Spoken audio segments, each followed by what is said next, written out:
Well, good morning once again and happy new month. Mokiwi Bubuakbe Karo as we kickstart the month on this part of the world. Moni, happy new month to each and every single one of us. This is a Yoruba Nation self-determination platform, and this is where we talked about our reasons why Yoruba must now exit Nigeria and the rest of the indigenous people. It is the 1st of June 2025, and I welcome each and every one of us back again to the channel, the Self Determination Platform.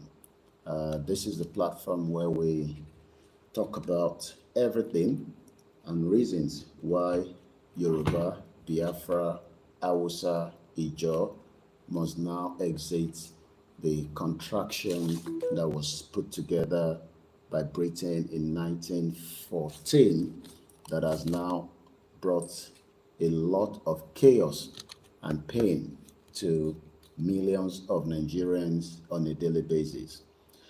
Election 2027 is not the solution to our problem. We cannot derive anything out of any fraudulent election again in Nigeria. So what should be on the round table for each and every sons and daughters of Yoruba is for us to work tirelessly so that we can exit Nigeria as quickly as possible. So I welcome you back again to the channel, and I say a very good morning. And as you're joining, please also bring in others to also come in and enjoy this conversation. Mo kí gbogbo ọmọ Yorùbá o, mo ní ẹ káàárọ̀, ẹ káàbọ̀ padà sí Koikimedia channel, the only platforms that will continue to be used to promote one thing and one thing alone: our exit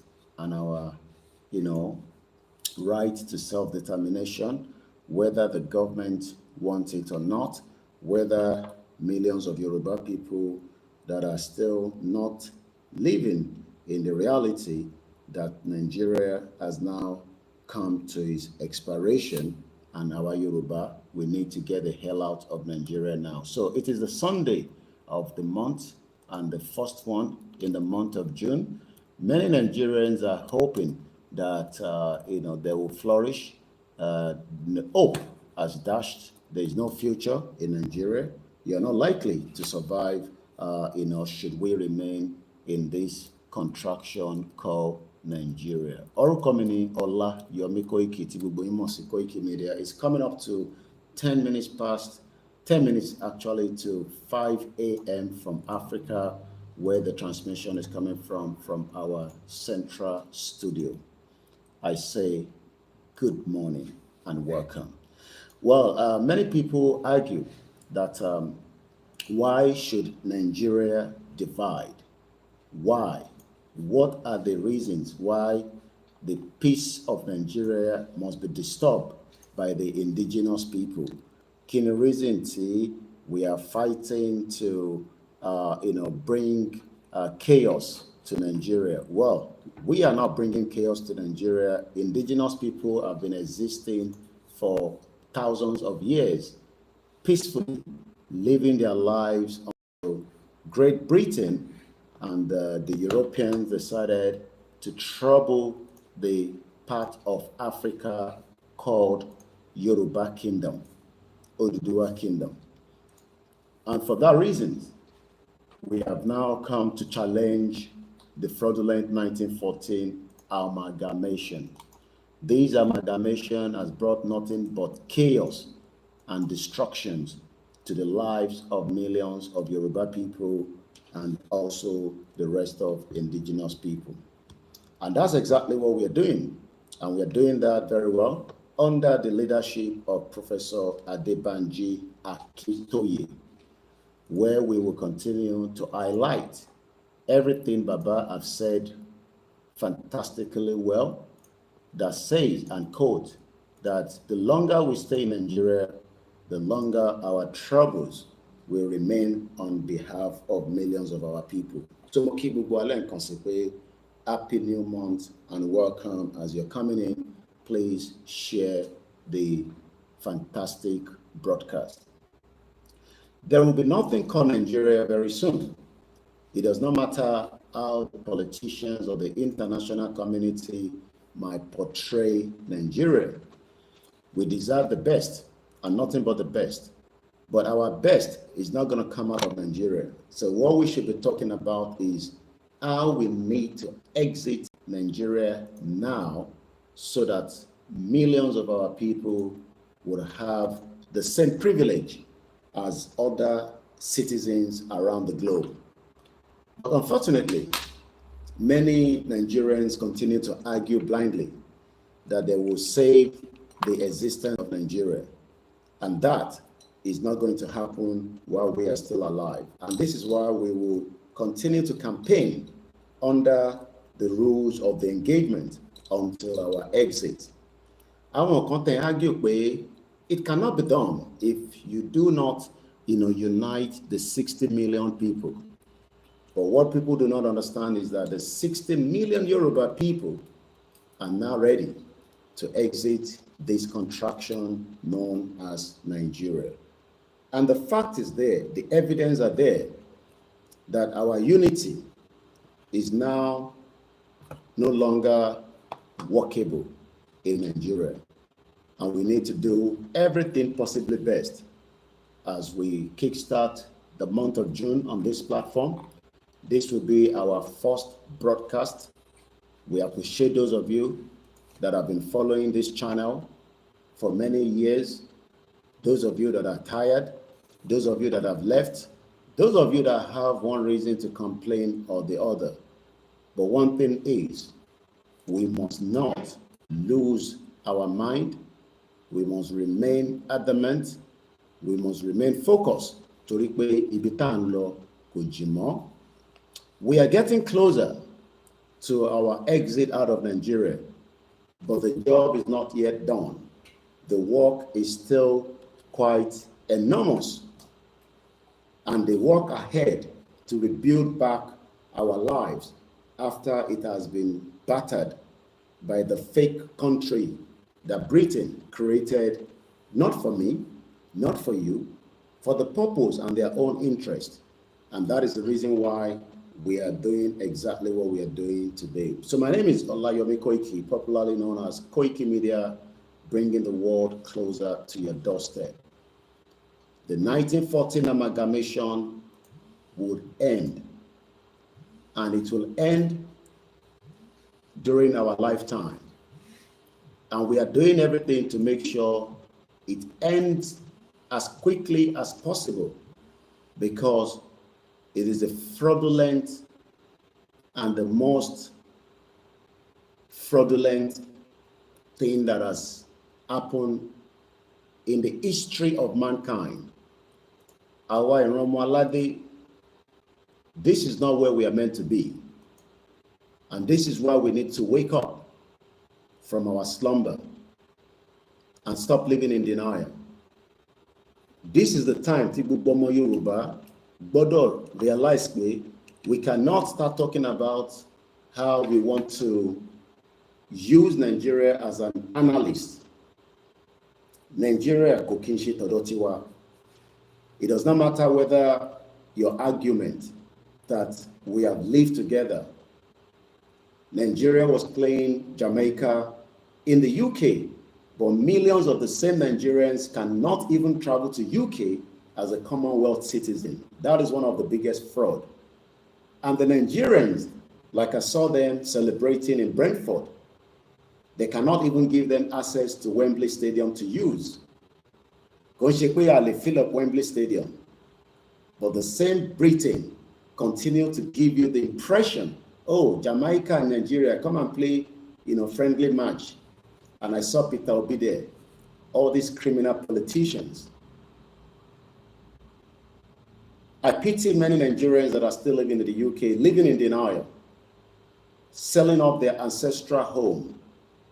People like us, have now realized that our home is Yoruba land, Koikimedia, United Kingdom. So it does not matter whatever UK is giving us or has offered us for whatever reason.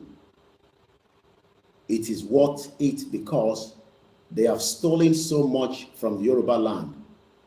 So even if you are in the United Kingdom right now, ancestral home, and we need to challenge Britain for the crime that they've done on humanity of 60 million Yoruba people that have decided to call this fake country called Nigeria.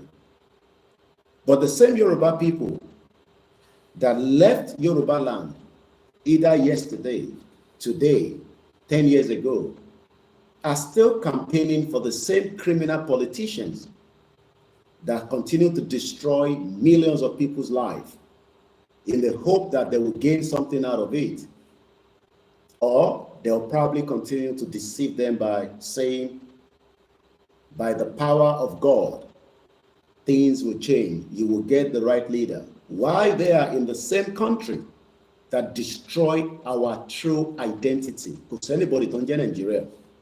Britain is one of the criminal countries in the world that we must hold responsible for changing the narratives of our lives from the 1914 fraudulent amalgamation that will now have to be destroyed out of Yoruba land so that we can go back to our true identity. We will fight to retain back our identity. If blood is going to spill, so shall it be. And as I welcome you back again this morning, this is not a platform that you sit and you're expecting words to be used in a way that will favor the criminal country called Nigerian government or Britain that destroy our identity. We will do the same thing that they've done by removing Nigeria from our names and return back to our true identity. And that means we will challenge anyone that comes across our path. And as I welcome you again this morning, we go with the Yoruba anthem.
Mo kí wa padà sórí ìkànnì wa tí à ń pè ní Koikimedia ní èní ọjọ́ kìíní nínú oṣù kẹfà ọdún 2025. That is the 1st of June 2025 and the first Sunday, and I wish us a blessed Sunday ahead.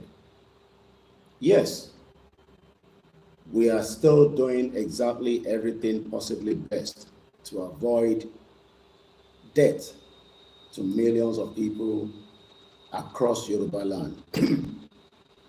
And that is the reason why we continue to tell those in the political terrain that don't think that the time has come to dialogue, and you are taking it as you don't care because it's a coin.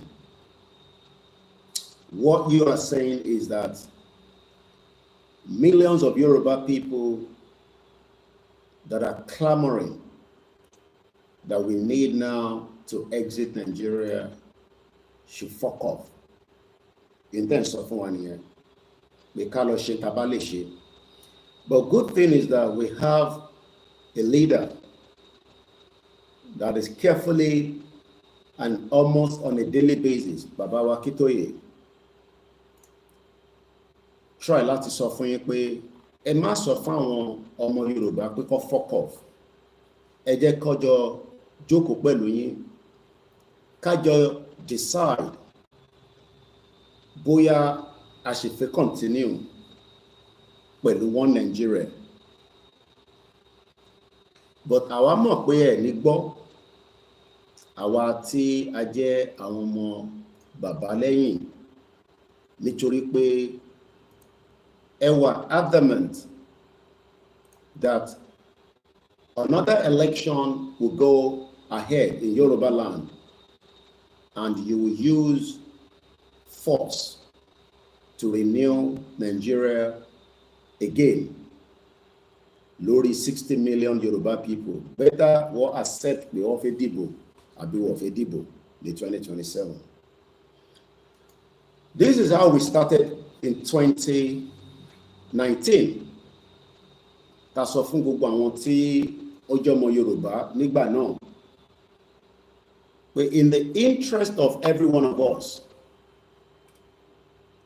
ẹ má jẹ́ kí a tún máa sọ̀rọ̀ election nítorí pé òṣèlú kọ́ ni ó kàn mọ́ nísìn in the lives of millions of Yoruba people. Ọ̀rọ̀ òṣèlú kọ́ ni priority wa mọ́. Ẹni tó jẹ́ priority fún wa òun ni pé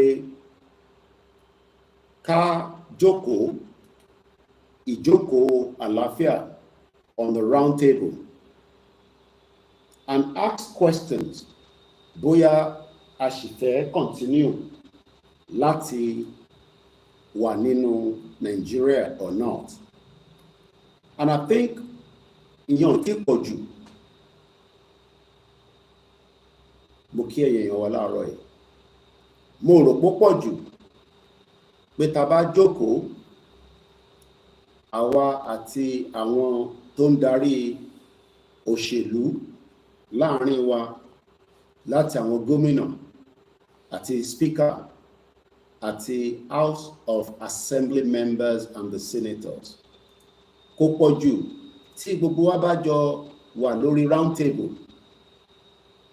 ká wá béèrè lọ́wọ́ ara wa bóyá a sì fẹ́ remain as one country nínú Nigeria or bóyá a fẹ́ wà nínú Nigeria, a fẹ́ move to have our own sovereign state.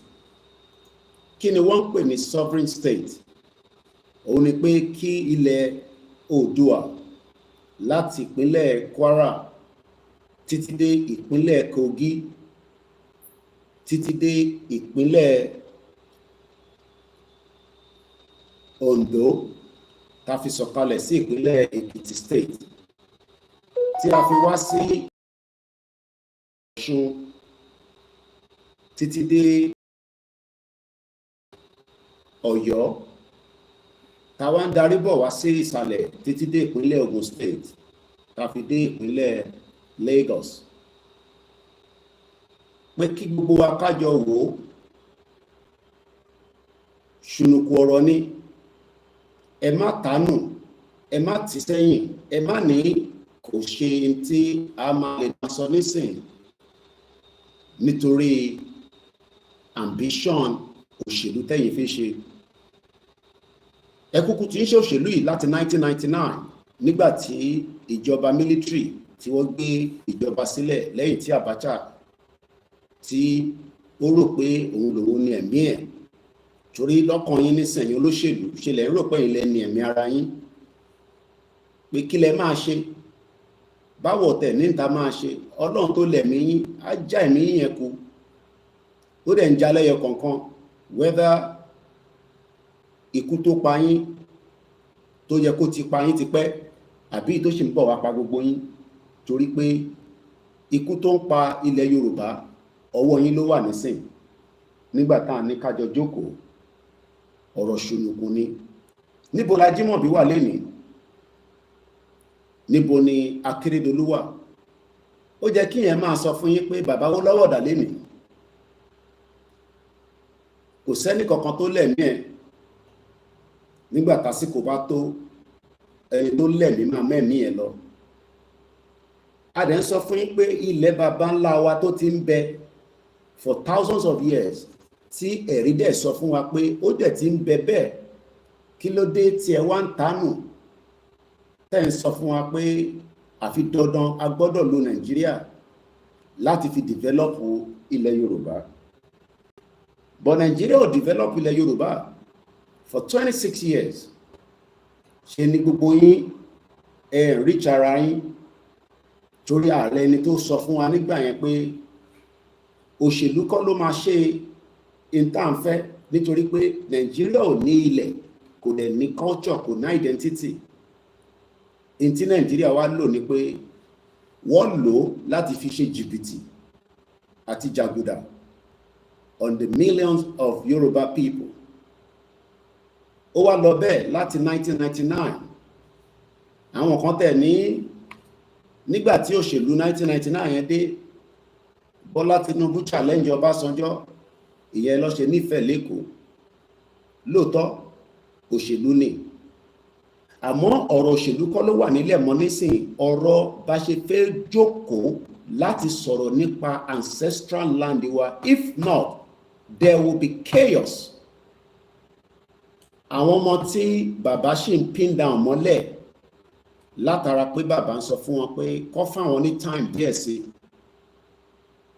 torí pé ọ̀rọ̀ rally tí ó yẹ kó ti bọ́ síta, tí bàbá dẹ̀ ń jẹ́ kó yé wa pé ó ń bọ̀, ká túbọ̀ ṣe sùúrù sí, kò ní pẹ́ dé, and we trust him and we believe him. Ìyẹn fẹ̀yìn ní more time láti tètè lo ìwọ̀nba díẹ̀ tó kù for consultation. But ẹ bá ní kò ní sí consultation, which is one of the best things that is done around the globe today. Èèyàn máa ń consult, èèyàn máa ń dialogue, èèyàn dẹ̀ máa ń negotiate láti gba ilẹ̀ wa padà lọ́wọ́ àwọn tí wọ́n wà lórí ẹ̀. Whoever is holding Yoruba land, because àmọ́ ẹni tó hold ẹ̀, àmọ́ ẹni tó tà, àmọ́ kí ni repercussion tó ti fi ilẹ̀ Yorùbá ṣe tó ń difficult fún àtọba àti ìjòyè àti àwọn tó ń pera wọn lólóṣèlú tó ń kankan. We are asking that we need to sit now and review this situation. Ó máa go out of hand. The situation tá kọ̀rọ̀rá ń sọ yìí, táwọn kan náà rò pé ó wà labroad, ká fuck off, because that is some of your languages. It's not a language that we want to use on this platform, but I know tẹ́ bá ń wò wá nígbà míì, mani get out. Ó bá níṣẹ́ tó máa ṣe. Àwa fẹ́ build in Nigeria. Lè build in Nigeria. There will be disaster. Kò ń ṣàwọn la fẹ́ gbé disaster wa. Disaster is showing on a daily basis. The evidence are pointing that this country is gone. There is no àní àbí pé àbọ̀lọ́hun kan. Even if you like, call all the prayer warriors, call pray for Nigeria, it is dead. Torí ìlú tó bá ti ń gba ẹ̀jẹ̀ ọmọ ènìyàn on a daily basis, for nothing more than the fact that there is just this agenda pé ẹ̀jẹ̀ làwa máa gbà. Ọlọ́run tẹ̀ ń pè yẹn stupid. Ọlọ́run tẹ̀ yín pè yẹn kò ń ṣaláìdá, ẹ̀yin ni aláìdá ènìyàn. So if you are not going to sit with the indigenous people from àwọn Biafra tó ń yẹn páwọn fẹ́ lọ, àwọn Haúsá tó ń dìde pé àwọn náà fẹ́ gba ẹ̀tọ́ wọn, àwọn ìjọ, àwọn bẹ́ẹ̀ lọ tó fi kan àwọn ọmọ Odùduwà, tẹ́ bá ń sọ pé kí gbogbo wa ká lọ wábì kan jókòó sí, ká lọ máa wá bá ṣe máa elect ẹlòmíì fún gómìnà. Àwọn tí wọ́n sọ fún yín láti bàbá wa Professor Akintoye is only giving you just the last few more days and weeks. Bóyá ẹ yí padà. Lọ́kàn tèmi, èmi mọ̀ pé ẹ ní yí padà. Torí aburú tẹ́ fẹ́ ṣe yẹn, ó máa tì yín dé Òkun Pupa báwọn ọmọ ogun Fẹ́ráwọ̀ gẹ́gẹ́ bí a ti ṣe gbọ́. Èmi ò sí níbẹ̀, mo ò rí rí, àmọ́ èyí tí mo rí lọ́wọ́lọ́wọ́ nísìn òun ni pé mo lè confirm pé ilẹ̀ Yorùbá tèmi rí o,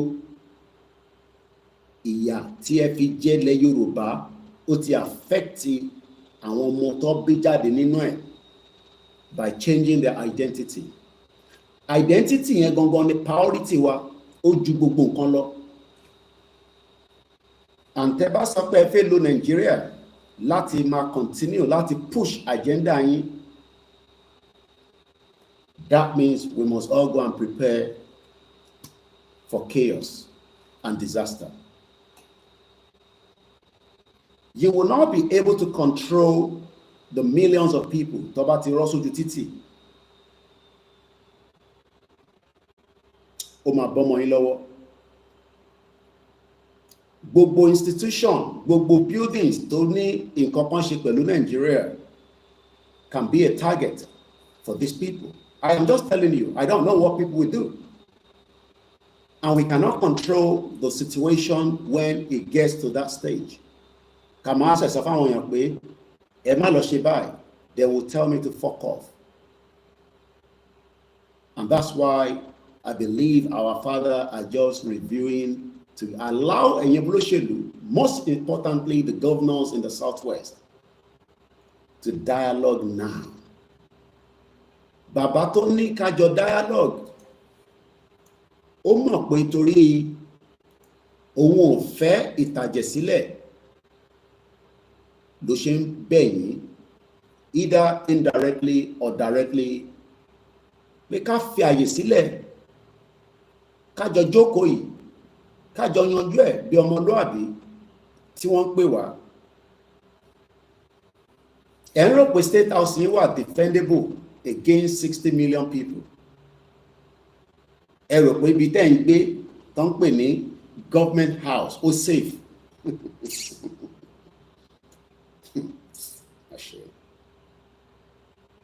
And doubting until 60 million Yoruba people can do in each of their states. Ẹ rò pé àwọn military máa lè protect yín.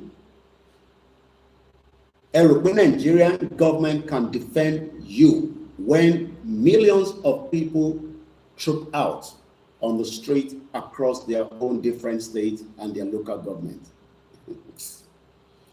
Ẹ rò pé àwọn ibi tẹ́ ń gbé tẹ́ ti ń ṣe ìjókòó House of Assembly, ẹ fi pé lè defend ẹ lè protect ẹ. Ẹ fi pé àwọn ilé yín kọ̀ọ̀kan táwọn èèyàn ti sọ pé bíbá ilẹ̀ ń gbé, hòtẹ́ẹ̀lì tó máa ń sùn ní, mọ́tò tó ń wà ní, bulletproof ka ilé tó bá máa jáde lóru tó fẹ́ jẹ́ káwọn èèyàn mọ̀, ọ̀kadà tó ń gbé jáde lélẹ̀. Ṣé ẹ rò pé àwọn tẹjọ́ ń gbé, tẹjọ́ ń sùn, wọn mọ bẹ ṣe ń rìn, tẹjọ́ ń lọ káàkiri? Àyàn olóṣèlú ni mo bá sọ̀rọ̀. Ṣé ẹ ń rò pé bóyá ghost ni yín, àbáwọn tí wọ́n consult tán parọ́ fún yín pé Ọlọ́run máa protect yín, àwọn alálẹ̀ ò lè protect yín mọ́. Torí ẹ ti fi ilẹ̀ Yorùbá, ẹ ti fi parọ́, ẹ dẹ̀ fi jalè. Gbogbo ẹ̀tọ́ tó jẹ́ fún ọmọ ẹ̀dá ènìyàn, you have literally taken it off them. And one of it is the identity. Ti Britain parọ́. All the governors know the truth. But ẹ fẹ́ máa fi Nàìjíríà láti fi deceive wa pé ká lọ ṣe sùúrù, kẹ́yìn máa tó Nàìjíríà, ká ṣe títì, ká ṣe ọ̀nà. Ẹ rò pọ̀rọ̀ títì àtọ̀nà là ń sọ nísìn. Ṣé rò pọ̀rọ̀ a fẹ́ ṣe títì, a máa tẹ ọ̀dà wọnú ilé yín, a máa fún yín lómi. Ẹ rò pé yẹn làwọn sọ nísìn. That is not what we're talking about. What we are talking about is let's sit down together now kò sí nǹkan tó bad tí gbogbo wa bá jọ jókòó and review and ask the question and start deliberating and open the consultation across Yoruba land. Kí ni àwa sì fẹ́ ṣe nínú Nàìjíríà? Knowing fully well that we are people that have been in existence for thousands of years.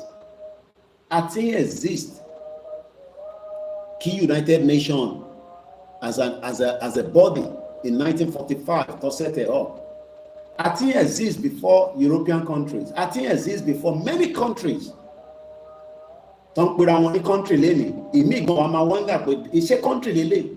When you look at the population and you look at èdè tó ń sọ, ìyẹn lẹ́yìn wọ́n sọ fún wa pé ká get out. Ká lọ register, ẹ lọ gba káàdì yín, kẹ́ lọ join APC, kẹ́ join PDP. Ẹ rò pé gbogbo àwọn secretariat yín safe. Mo ń bẹ̀rẹ̀ lọ́wọ́ yín, gbogbo àwọn bíi tí ń ṣèpàdé APC yẹn, ṣe ẹ̀yin rò pé safe? Tí ọ̀rọ̀ yìí bá débi tó yẹ kó dé, ṣé ẹ̀yin lè jókòó lọ ṣèpàdé?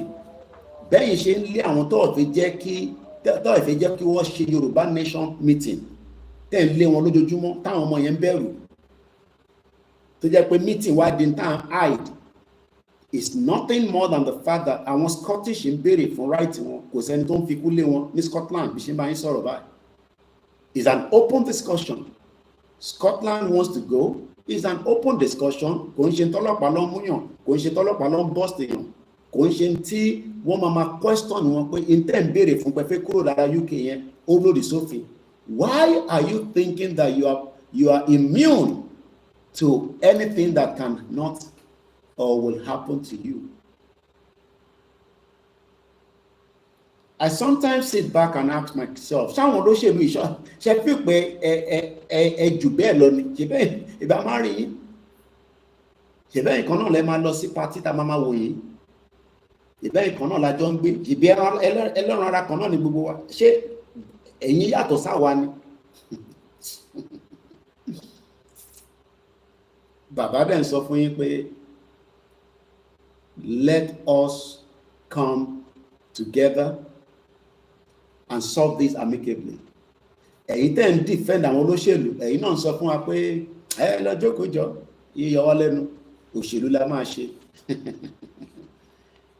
Ọ̀rọ̀ tó wà nílẹ̀ has gone past òṣèlú.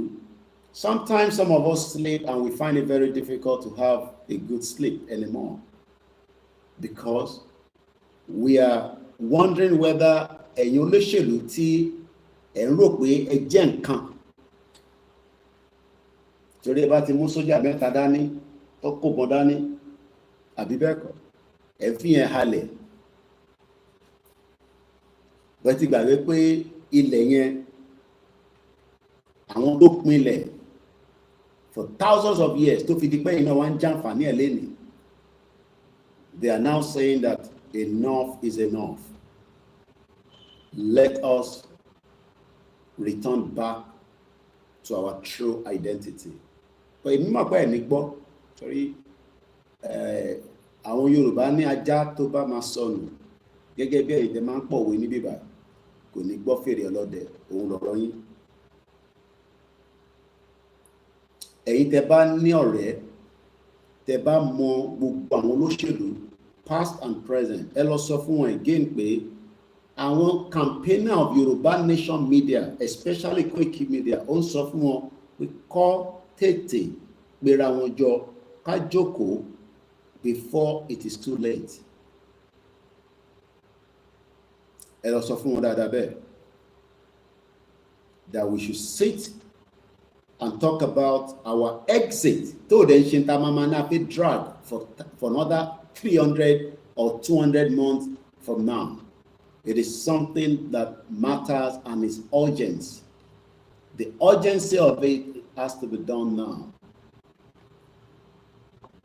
I pray that when you are passing the message to them, some of them can sit back and say, okay, I think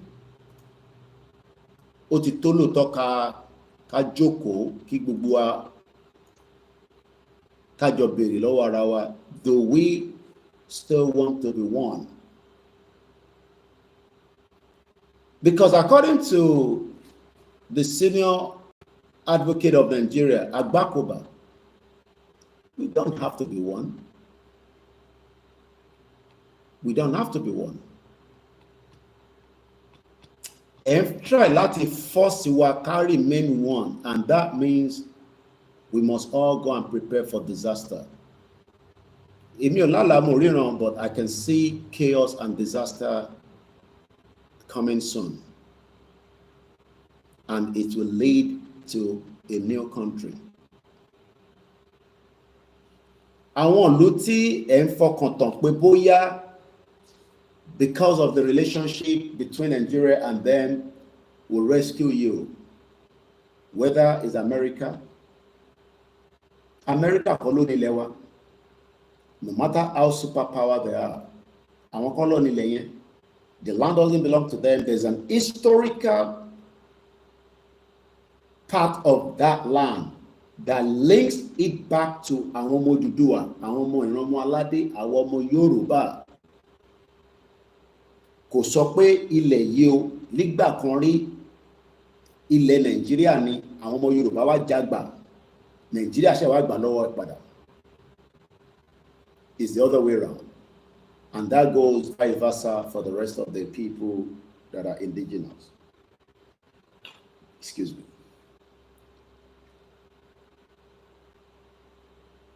And Obeta Ketete Fiesi number 6 yín. Èmi mọ̀ pé ẹni gbọ́ràn. I think you are playing with fire.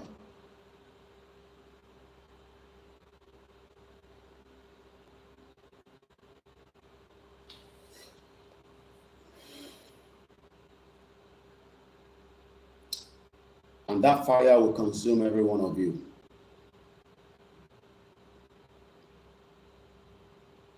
And whoever crossed the line as well, the fire of the Alale will consume you all. Bata bata. When we get to the land of having our own sovereign state, if everybody agrees, we can have it today, we can have it tomorrow, we could have had it yesterday. All we just need to do is work out the modalities of, okay, Dangote, only business lọ́dọ̀ wa, okay, bíbá ló ń pè nílẹ̀ Yorùbá nísìn, ṣé ó sì tẹ́ lọ́rùn? Òfin bíbá nísìn kò ń ṣe ti Nàìjíríà mọ́, kò ní tẹ́ mi lọ́rùn.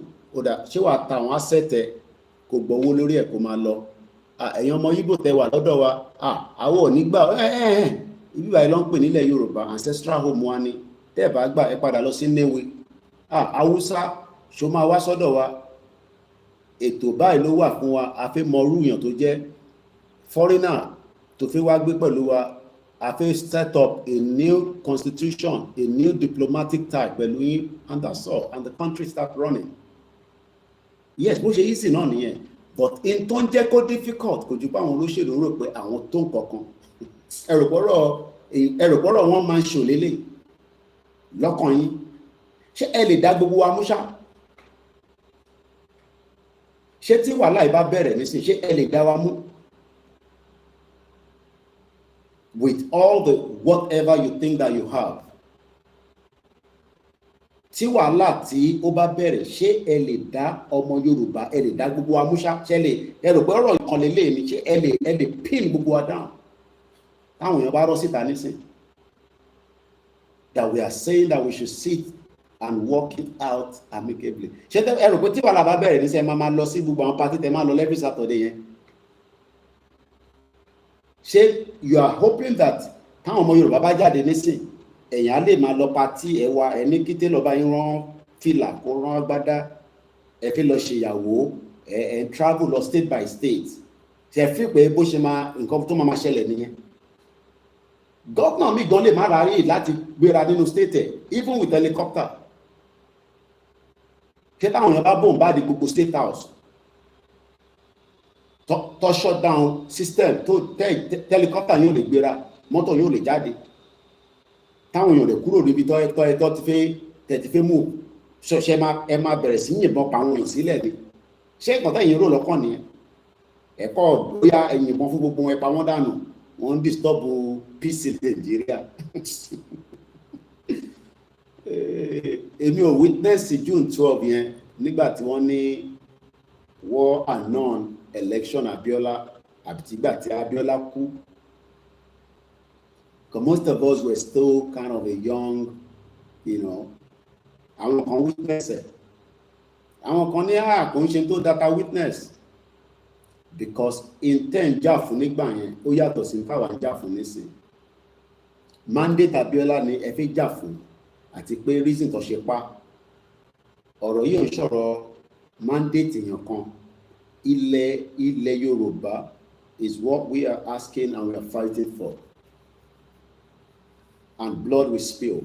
There's no doubt about it. And tó bá ní kò ní sí ẹ̀jẹ̀ tó ní spill, ẹ̀jẹ̀ máa ta sílẹ̀ gan. Èmi wà on a very realistic níbí báyìí. Tẹ́ bá wà ní platform kan sọ fún yín pé Yorùbá nation yẹn kò ní sí ẹ̀jẹ̀ máa ta sílẹ̀.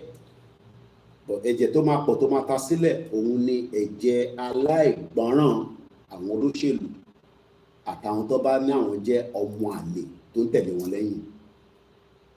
Àwọn alálẹ̀ máa spill blood yín káàkiri gbogbo ilẹ̀ Yorùbá. Táwa bá dẹ̀ ti wá débi tá à ń lọ, àwa mú brush àfi fọ gbogbo ẹ̀wọ̀n ní ocean kó máa gbé lọ.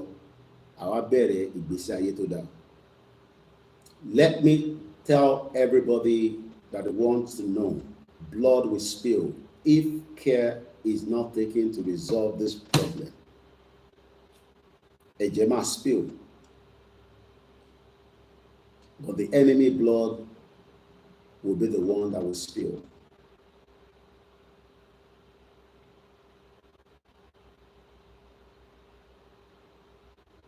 That is the only way you will understand that this is not a joke.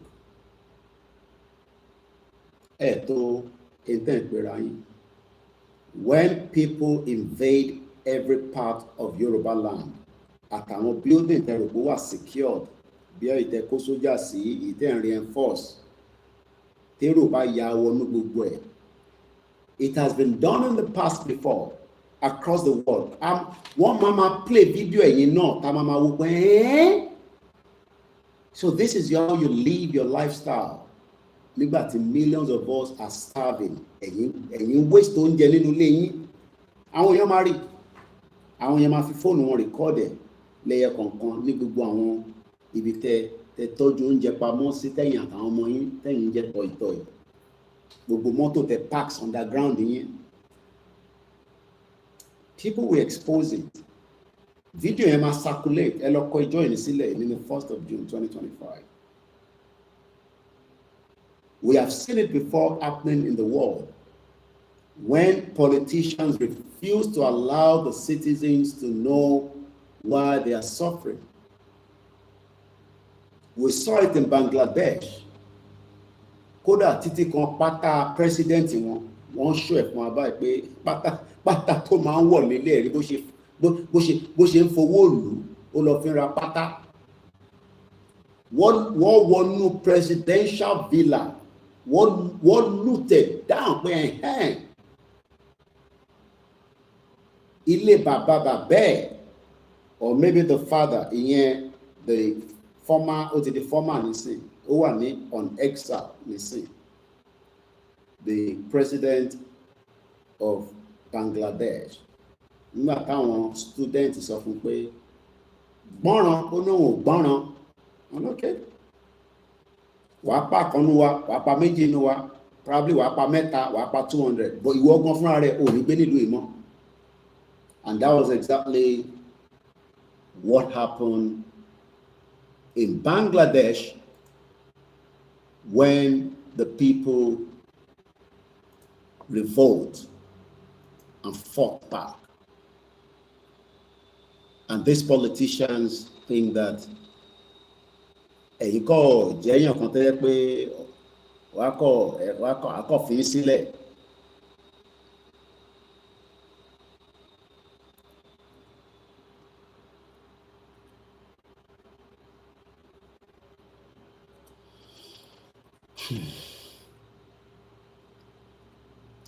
Happy Sunday and welcome to Koikimedia.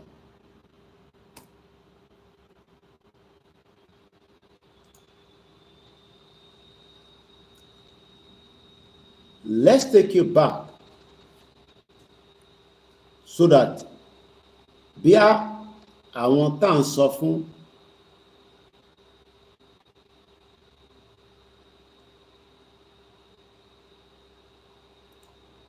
think that this is not going to happen in Yoruba land as well. You will all be chased out of your comfort zone.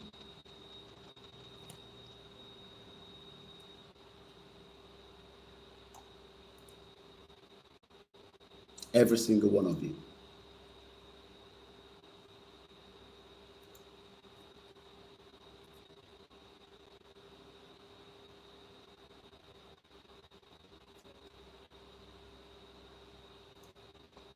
A very good morning and welcome.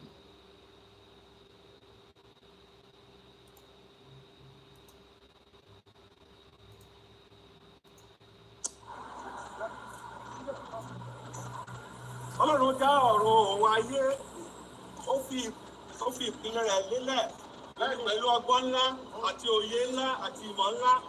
Ó dá olúkálùkù ní èdè tiẹ̀, ó sì fún wọn ní ilẹ̀ tiẹ̀. Wọ́n ní nǹkan bí 100 ọdún sẹ́yìn, a pa oríṣiríṣi ọ̀pọ̀ ènìyàn pọ̀, oríṣiríṣi èdè, oríṣiríṣi ilẹ̀. Èyí tí Ọlọ́run ò dá, a so wọ́n pọ̀. Gbọ́ ọjọ́ pé lónìí, nítorí ìnira tó wà nínú àìṣe gẹ́gẹ́ bí tí Ọlọ́run ṣe fẹ́, àìtẹ̀sí ọ̀nà tí Ọlọ́run fẹ́.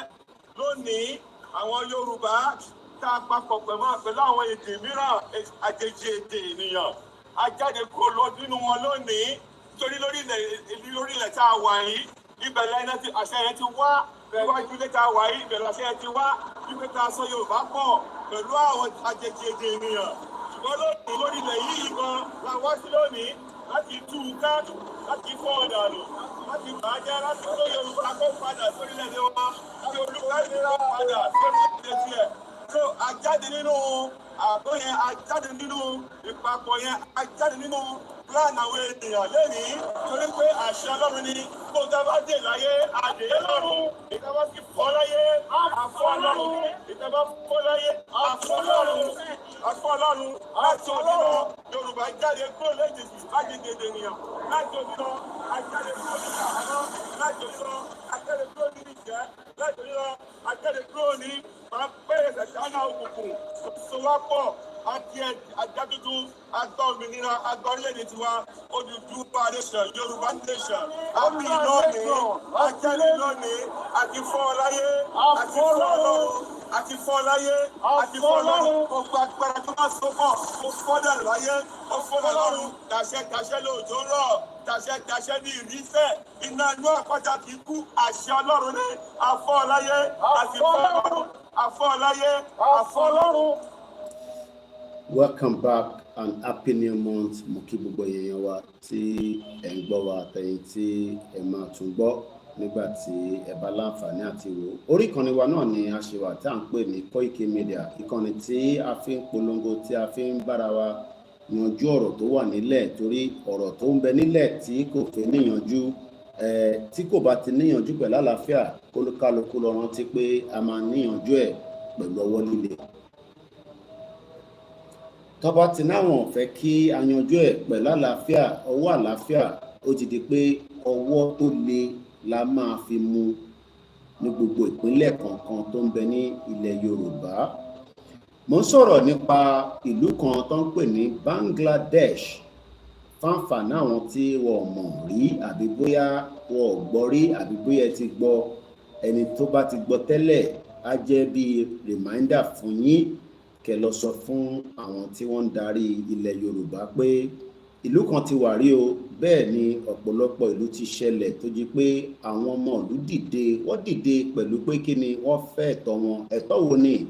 Ẹ̀tọ́ pé ibi táwọn ń bẹ nísìnyí, ibẹ̀ yẹn dáwọn lọ́rùn tó, àwọn fẹ́ dá dúró, àwọn fẹ́ gba ilẹ̀ bàbá àwọn padà for whatever reason tí wọ́n ń jà fún eléyìí táwa náà ń jà fún lọ́wọ́lọ́wọ́ yìí kò ń ṣe pé à ń béèrè nǹkan kan ju pé ẹ̀tọ́ tí à ń béèrè fún yìí ó ti di dandan pé kẹ́ fún wa bẹ́ẹ̀ bá dẹ̀ ti ní ẹ̀fín fún wa wẹ́ a jẹ́ pé a jọ máa wọnú ṣòkòtò kan náà ni tá a bá dẹ̀ ti jọ wọnú ṣòkòtò kan náà a jẹ́ pé ẹni tí ilé alálẹ̀ bá tẹ̀lé lẹ́yìn bó bá jà wá ló máa tẹ̀lé bó jẹ́ yín ni àsìkò náà súnmọ́ bọ̀ bọ̀tí tèmi mọ̀ dájú ni pé àwọn alálẹ̀ ò ní tẹ̀lé aláìda àwọn ènìyàn tí wọ́n mọ̀ òtítọ́ tí wọ́n dẹ̀ dákẹ́ látara pé in táwọn ń jẹ lọ́wọ́lọ́wọ́ nínú ẹ̀ kò fẹ́ jẹ́ kí wọ́n sọ òtítọ́ jáde lẹ́nu.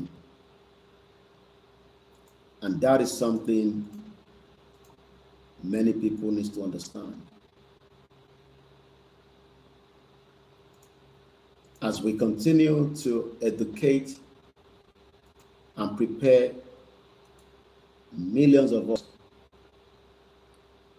let's go back. The Punch newspaper tóṣù tó kọjá inú oṣù tuntun la wà mo kí gbogbo ẹ̀yin tí ẹ̀ ń gbọ́ mi mo fi ti kíkí Ọlọ́run ní gbogbo ohun tó lúkálùkù wa bá ń sìn mo fi kí wa kíkí àlàáfíà. Negotiate Yoruba nation exit now. Wọ́n sọ pé ní 2027 wọ́n sọ pé ní 2026 Baba Akintoye say, and I quote, negotiate now. The letter, Fẹ́yìntẹ́wà lórí Facebook can see it while others would not. The headline on the Punch, ẹ̀yin tẹ́ ń wò wá lórí Facebook will see it while others will just have to listen.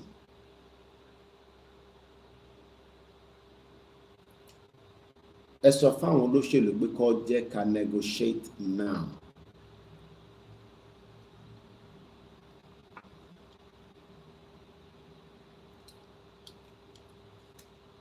If they refuse to negotiate now, then they must also prepare for the crisis and the instability of peace in Yoruba land until a country would emerge.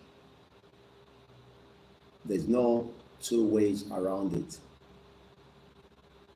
It's either we negotiate and there will be no reason for crisis, anarchy, and we can all forge ahead.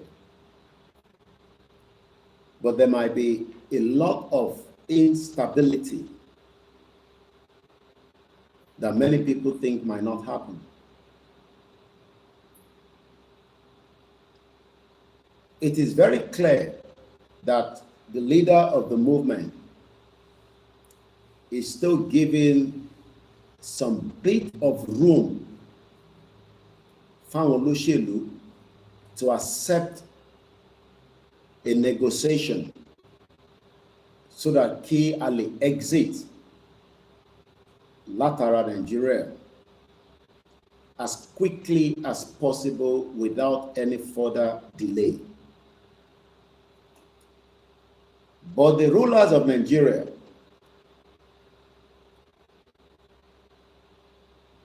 do not know that time is now against them. And I don't pity them. You don't pity people that doesn't have pity for you. Because each and every one of them àfi tó bá jẹ́ àjòjì tí kò ń ṣe ọmọ ilẹ̀ Oòduà ló máa sọ fún wa pé ilẹ̀ tí a fẹ́ torí ẹ̀jà yìí is not worth spilling the blood to save it. Ẹ̀jẹ̀ máa ta sílẹ̀ gan-an. I know some of you will say, Lórúkọ Jésù kò ní sẹ́jẹ̀ tó máa ta sílẹ̀. You are telling lies to yourself. If peace is not allowed to negotiate now.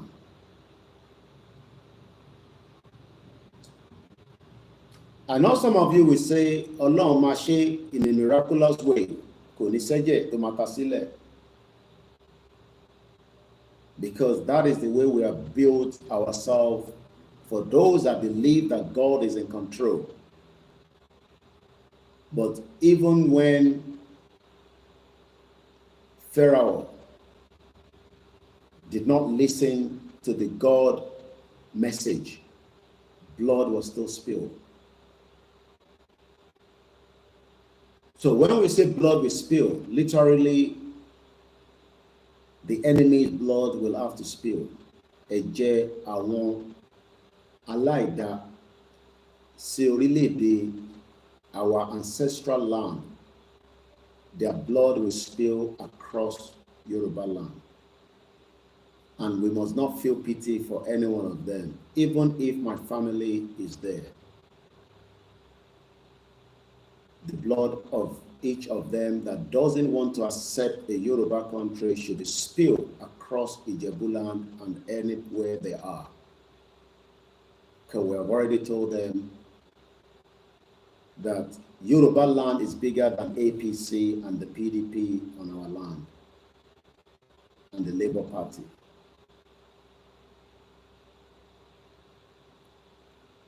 Our land is much more valuable to defend with our blood against those that do not want to understand the reality. And that takes me back again to Bangladesh, where I've just been able to pull up the story I was looking for.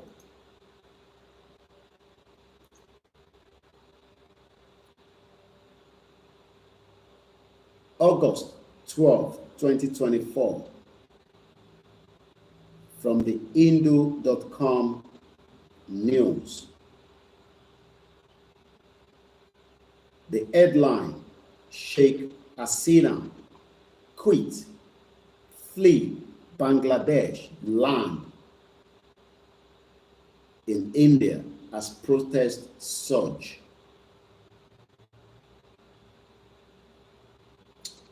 I have lived out of Nigeria to understand that the power of the people will bring down the government anywhere in the world, no matter how powerful the government could be.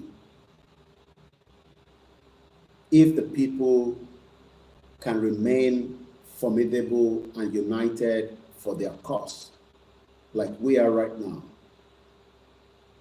even with all the infiltrators, actually defeat the enemies, as long as the enemies do not know your plan ahead.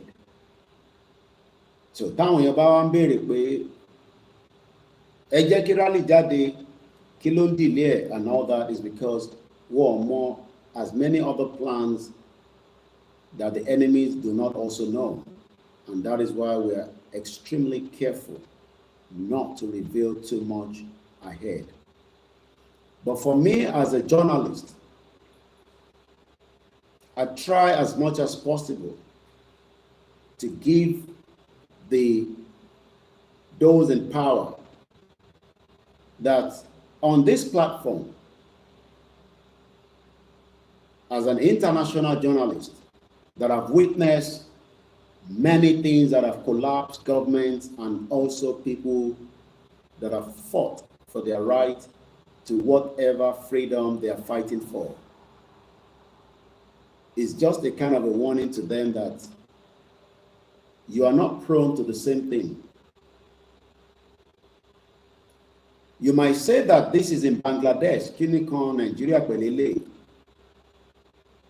But the word that we have now understood is that into Tishele Sibikonri is likely pé tíbi kan tí ó ń bọ̀ náà tó bá careful láti ṣe tí ó yẹ kó tó yẹ fáwọn in táwọn yẹn náà fi béèrè ẹ̀tọ́ wọn, then you should also expect this in Nigeria.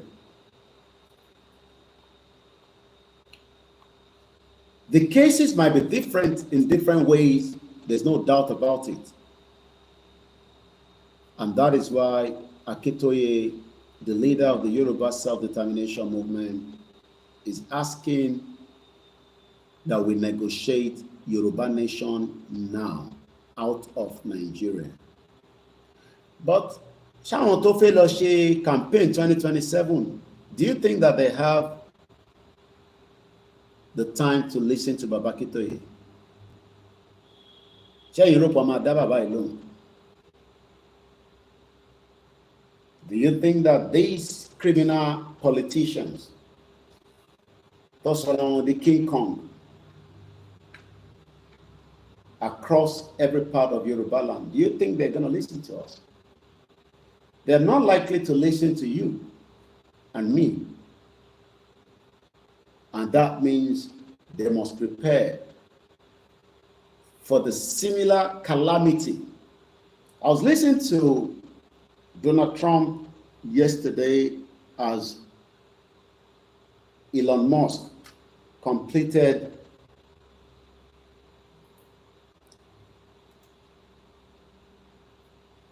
the days of work as Doge.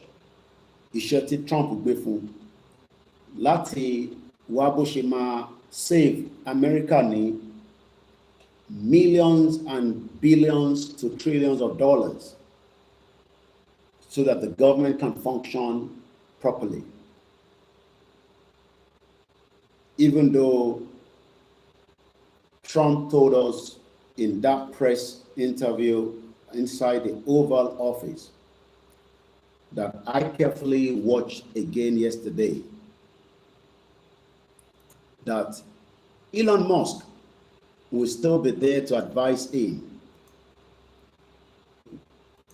But there was something he said from that long press interview.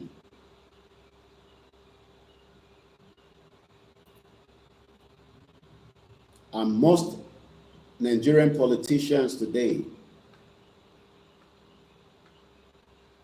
need to understand that the people that you think are not going to react, they will react because we would all inform them the reason why we need to react now, especially under this campaign, Koikimedia Yoruba kó padà to the true identity.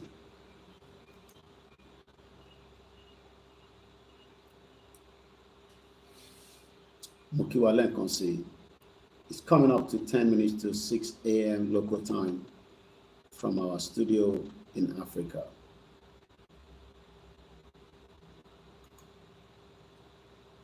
Let us negotiate now before it is too late.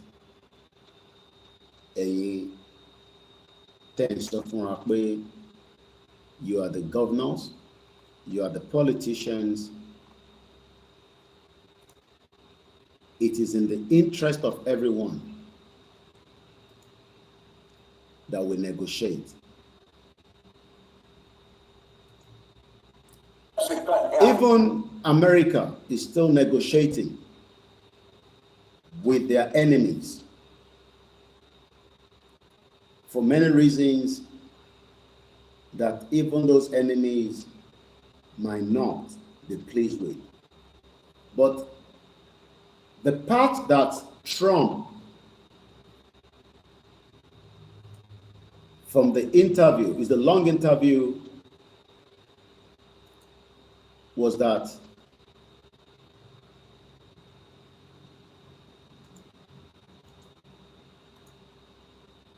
it was a disaster that with the super might of America, billions of dollars was left in Afghanistan.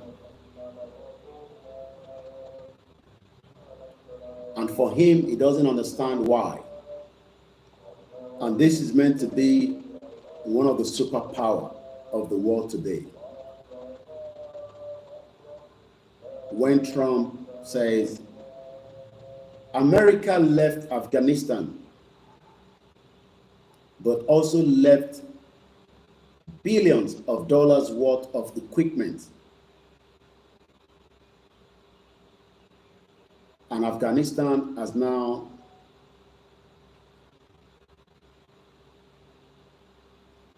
become the Afghanistans that wants to control the land. It took them a bit of time. I believe about 20 years. Love drove America. And eventually, the previous administration of Joe Biden, for whatever reason that they saw, left Afghanistan, but also left billions of dollars worth of equipment that is now in control of the Afghan. The same thing would happen for stakeholders in Yoruba land, that you think that nothing can happen. If America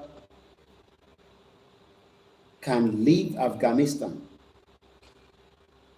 you would have to leave Yoruba land if you do not want us to gain back our identity. There is no two ways around it. And that is why peace is still being put to you all. We kajo joko kajowa on a peace accord, which is the best way to resolve any issues. But in terms of our listening, that peace cannot happen now because ìjọba lọ́wọ́ àbẹ̀ṣin ṣòṣèlú lọ́wọ́. But the question is, ṣẹlẹ̀ ṣòṣèlú tìlú bá ti dàrú? Tìlú ò bá rọgbọ, ṣé anybody lè máa govern ìlú yẹn? Is that possible? Ṣé tìlú bá wà in the chaotic way, ṣẹlẹ̀ ní ẹ fẹ́ lọ jókòó sí House of Assembly ní Lagos State kẹ́nẹ́ ṣòṣèlú? Ṣẹ́yìn gan tẹ̀lé máa wá bẹ ṣe fi save ara yín náà kẹ́ tó sọ pé fẹ́ lọ ṣèṣòlú? Ṣó possible pé tìlú bá wà ní chaos situation, ṣe lè máa náà fẹ́ govern àwọn aráàlú? Is that possible? Let's just take a sneak view of what Trump was saying. It doesn't matter to you and me. In táwọn sọ kò kàn wá, but part tó ti sọ yẹn mo lè sọ pé bí báyìí nínú platform that I'm just going to let you listen just a small sneak view. Like I always say, this is your international media. I sit down and I monitor things around the world as much as I can, from technology to different things, and sometimes ìtì bá fi pé mo lè wá lò fún platform lórí pé à ń jàjàgbara, I'll bring it here. The interview lasted for 1 hour, so kò lè rí pé mo níṣẹ́. Because to sit down and watch something that has nothing to do with Yoruba nation, because not everybody will go and watch it, because kíni kan anybody, àwọn tó ń gbé l'Amẹ́ríkà gan kò sí tó kàn wọ́n pẹ̀lú tó ń sọ, because not everybody agrees with Trump. But I just want to learn and see how things operate, and that's what makes me different from others. So let's listen. Kò mátà tí ó fi sọ, gbogbo tó kàn fi sọ kàn dúpẹ́ lọ́wọ́ Elon, ọ̀rẹ́ tó kó $250 million sílẹ̀ tó fi campaign. So to read the importance of money. Àbí? Ẹ má dáwó sí Yorùbá nation. Àti dáwó tẹ́lẹ̀ rí. Àtẹ̀mọ́ tó fowó ọ̀hún ṣe. Ẹ̀dẹ̀ fi gba ìjọba lọ́wọ́ Ṣèyí Mákindé. Kò ṣe pé a fi gbàjọba, a fi gba ilẹ̀ wa padà lọ́wọ́ state yẹn. Oyètọ́lá, Olódó, àwọn dẹ̀ ní owó lọ́wọ́. Àwọn bá fẹ́ tẹ t-shirt nísìn, lára owó state náà lọ máa kó fún yàn kan pé ìlú lẹ́nu budget fún àwọn èèyàn ní 50 million olúkálukú náà ti add tiẹ̀ mọ́ wá pọ̀ release owó yẹn. But right now wọ́n ní kí a help movement yìí ká ràn lọ́wọ́ kí ó lè jẹ́ kí àṣeyọrí wá. Then tell government bá ti wà, then government ò ní máa wá bá yín náà tó bá yẹ pé a ti ń run government pé ẹ dáwó kí lọ. But even Trump that has money as a billionaire, because he's worth billion, bó ṣe wà asset. Elon Musk ṣe fún ní $250 million nígbà tó ń ṣe campaign. Lòun náà ṣe fún ní opportunity. Mo kàn ń ṣàlàyé fún ẹ kókò mọ́ bó ṣe ń ṣe láyé ló ń ṣe lọ́run. But tí wọn náà kò ṣe pé ó jẹ́ new, but at least àwọn èèyàn ṣì máa rí okay èyí náà ń jalè níbí báyìí. Because the reason why he gave him access to the White House and gave him that opportunity to run Doge, one Koikimedia Doge, D-O-G-E.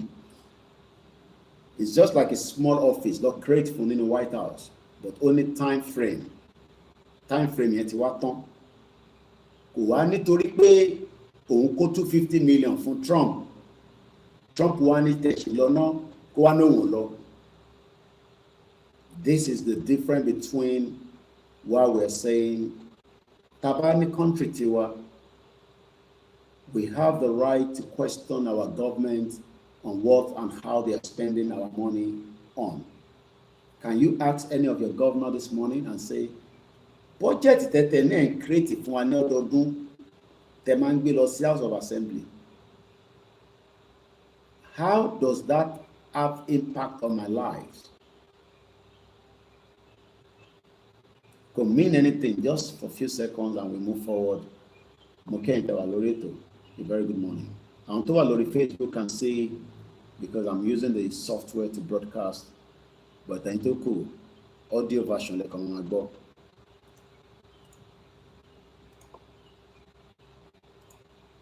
One month. Not bad. Not bad. Come on, guys.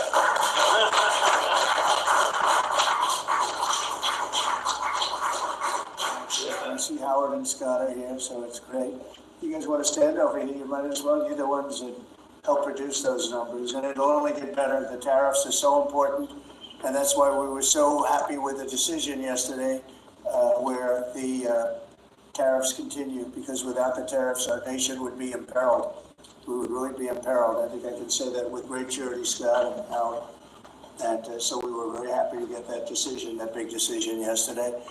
And today it's about a man named Elon, and he's one of the greatest business leaders and innovators the world has ever produced. He stepped forward to put his very great talents into the service of our nation, and we're There are many great men and women in Yoruba land, but your greatness has been shielded as long as Taba remain in one Nigeria. They are fantastic men and women as indigenous people across every part of that continent. But Ogunwale, so you can see Trump addressing the world. Because if Trump ban sọ̀rọ̀, àgbáyé ló ń bá sọ̀rọ̀. The world is watching and listening. There is a great man called Elon, the tech guru, the owner of Twitter, space, and many things is doing today. Tó fi dolówó, òun ló ní Tesla.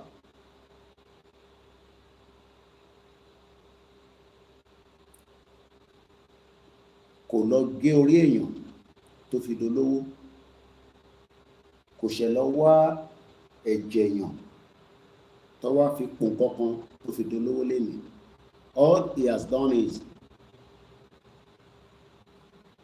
given the same privilege and took the advantage and is where he is today. But many Yoruba people máa lọ sí church láàárọ̀ yìí nísìnyí, wọ́n lọ mọ́ṣáláṣí, wọ́n lọ síbi tó ṣe ń ṣẹ̀ṣẹ̀ wọn. and they'll be telling lies to themselves that this country will give us the opportunity that you know is not going to happen. So that's how you need to hear from Trump, because kò má tàsí nǹkan táwọn sọ níbí báyìí. But ibi tí mo fi lò gangan ni mo ti lò pé ó ní ó dùn gan pé I don't know the exact pinpoint. I would have just slotted it there, but I didn't write it down yesterday.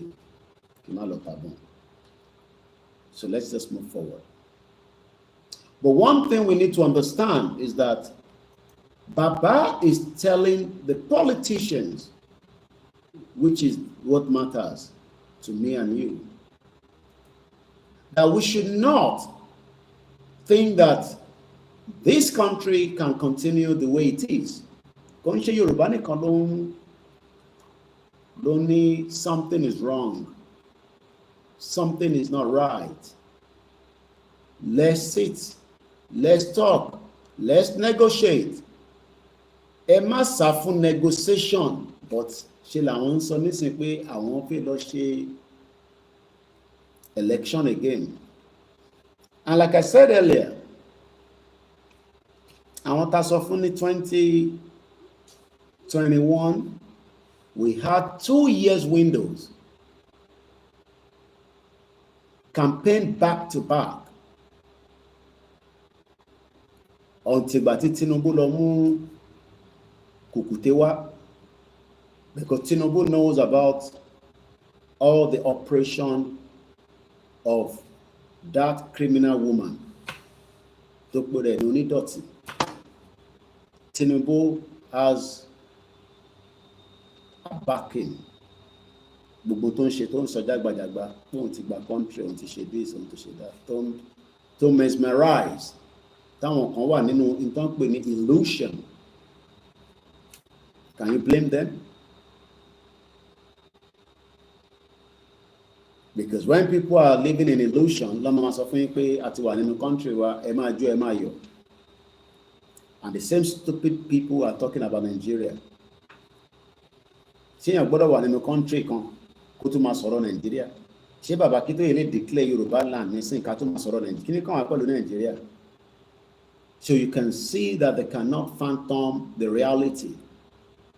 And the reality is that there is no country called Yoruba land yet, but àwọn tí wà nínú illusion. Ó dàbí ẹni tó ń fi travel nínú desert. Wàá máa wo òórùn mi níwájú ẹ̀ báyìí, mirage ni. Wàá máa wo iwájú ẹ̀ báyìí pé omi nìyẹn, tó bá súnmọ́, á tún máa súnmọ́ sẹ́yìn, á máa súnmọ́ sẹ́yìn, wàá wá realize pé kò sómi. Taste bud ẹ̀ ló kàn sọ fún ẹ pé òun rí omi but kò sómi bẹ́ẹ̀.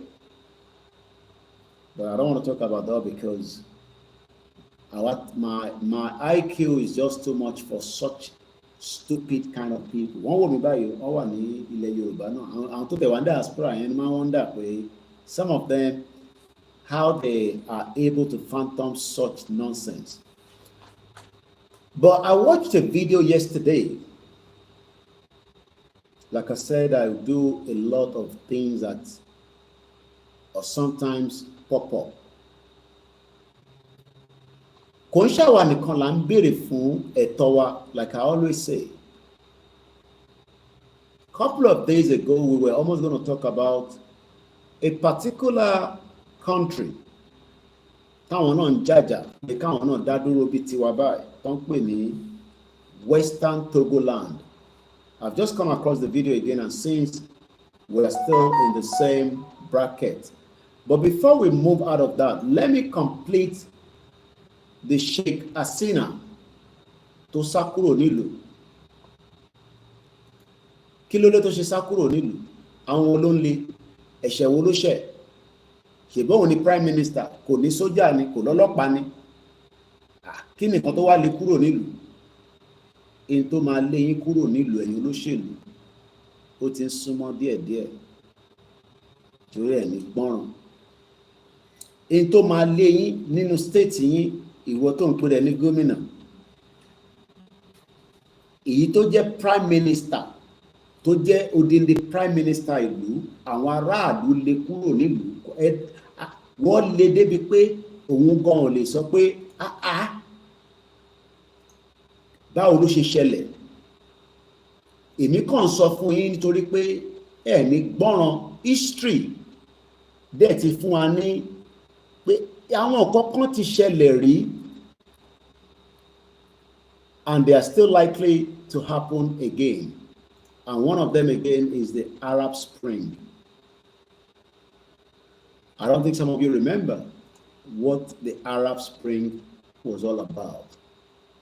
Ó bẹ̀rẹ̀ bí eré náà ni látara pé àwọn tyrant government tí wọ́n jẹ́ pé wọ́n rò pé àwọn nìkan ni Ọlọ́run fún ní that zeal pé àwọn máa wà tyrant against their citizens. But today, it has become ìtàn. I will tell you about the Arab Spring as well. But let's stick to what we know from Bangladesh. Kí ló fà á tí Prime Minister tó control country wa di ẹni tí apá ẹ̀ ò tó láti control country yẹn mọ́? Ṣé Dàpọ̀ Abíọ́dún rò pé tí gbùrù bá fagbó nísìn ó lè control Ogun State? Ṣé Sanwó-Olú rò pé ìbí Sanwó-Olú náà láti rí tí Tinubu snob àbẹ́ẹ̀rí fídíò yẹn ni? Ṣé àwọn náà nìyẹn? Àwọn tó yẹ pé àárín gbogbo wọn ọ̀dọ́ mọ́rán olè kan náà ni gbogbo àti Tinubu àti Sanwó-Olú ọmọ ìyá kan náà ni wọ́n. Torí àti Sanwó-Olú àtàwọn previous governor àwọn ló ń bá Tinubu jalè ní Lagos State wọ́n kówó fún. Ṣèbó owó tí Tinubu ń lò ló ṣe ń pè rẹ̀ ní Jagaban. Tó bá destroy revenue ibi tó ti ń rówó yẹn, ṣé ó lè pè rẹ̀ ní Jagaban? I don't think some of you know what is called when people go mad. Àwọn èèyàn fẹ́ go mad, but they are telling us to say to you that you will be affected. Ìwọ àtèmi, yes. Mo wà ní platform kan, mo ń gbọ́ tí yẹn kan ní òun gbàyè ní. Sometimes I don't think some of you know what we are fighting for.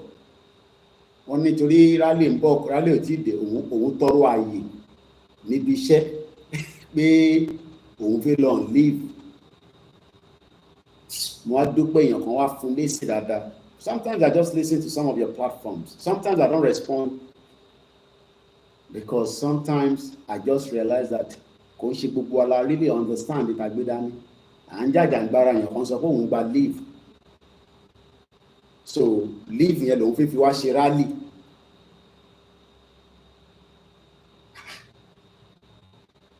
Àwọn gba leave lèbi iṣẹ́.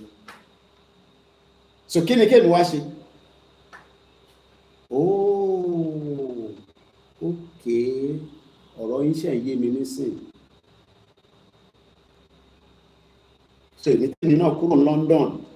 Ṣé rò pé mi náà níṣẹ́ tí mo lè máa lọ ṣe ni? So èmi tèmi kúrò London tí mo wà nínú Africa láti bí ọlọ́lọ́ máa many months tí mo ti wà nínú Africa nísìn. So èmi náà níṣẹ́ èmi ò níṣẹ́ àbí?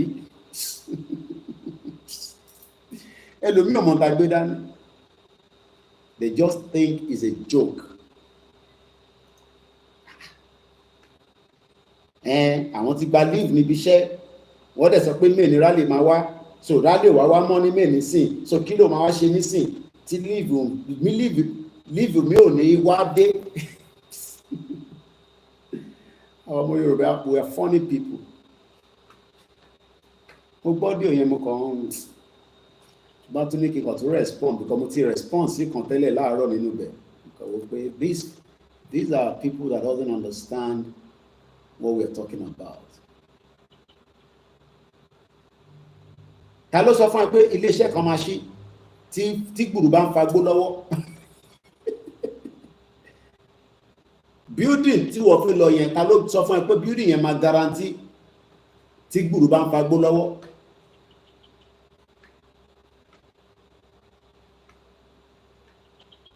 Do people know what we are fighting? Ṣé mọ́ tá à ń jà fún ṣá? I don't think some of you know what we're fighting for. And I think back country yẹn kan sọ̀rọ̀ leave. Àwọn máa gba leave níbi iṣẹ́ láti wá ṣe wọ́n gba leave fi wá ṣe protest ni ṣé àwọn Arab Spring gba leave ni ẹ ṣe ọ̀pẹ mo tẹ́ ń sọ gbogbo yín. I don't think some of you know the consequence of what we are fighting for. Ẹ jẹ́ tètè lọ jókòó padà kẹ́ lọ wo checklist yín. So nísìnyí tá a bá jáde nísìnyí ọ̀kan sọ fún wa pé òun ò tí gba leave so òun ò tí lè pàdé wa lọ́yìn títí tàbí. Funny people. Funny people.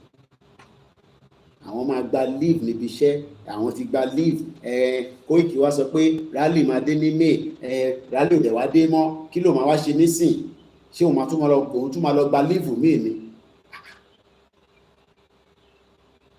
À ń sọ̀rọ̀, à ń jàjàǹgbara, ẹ̀ ń sọ̀rọ̀ leave, pẹ̀fẹ́ gba leave níbi iṣẹ́.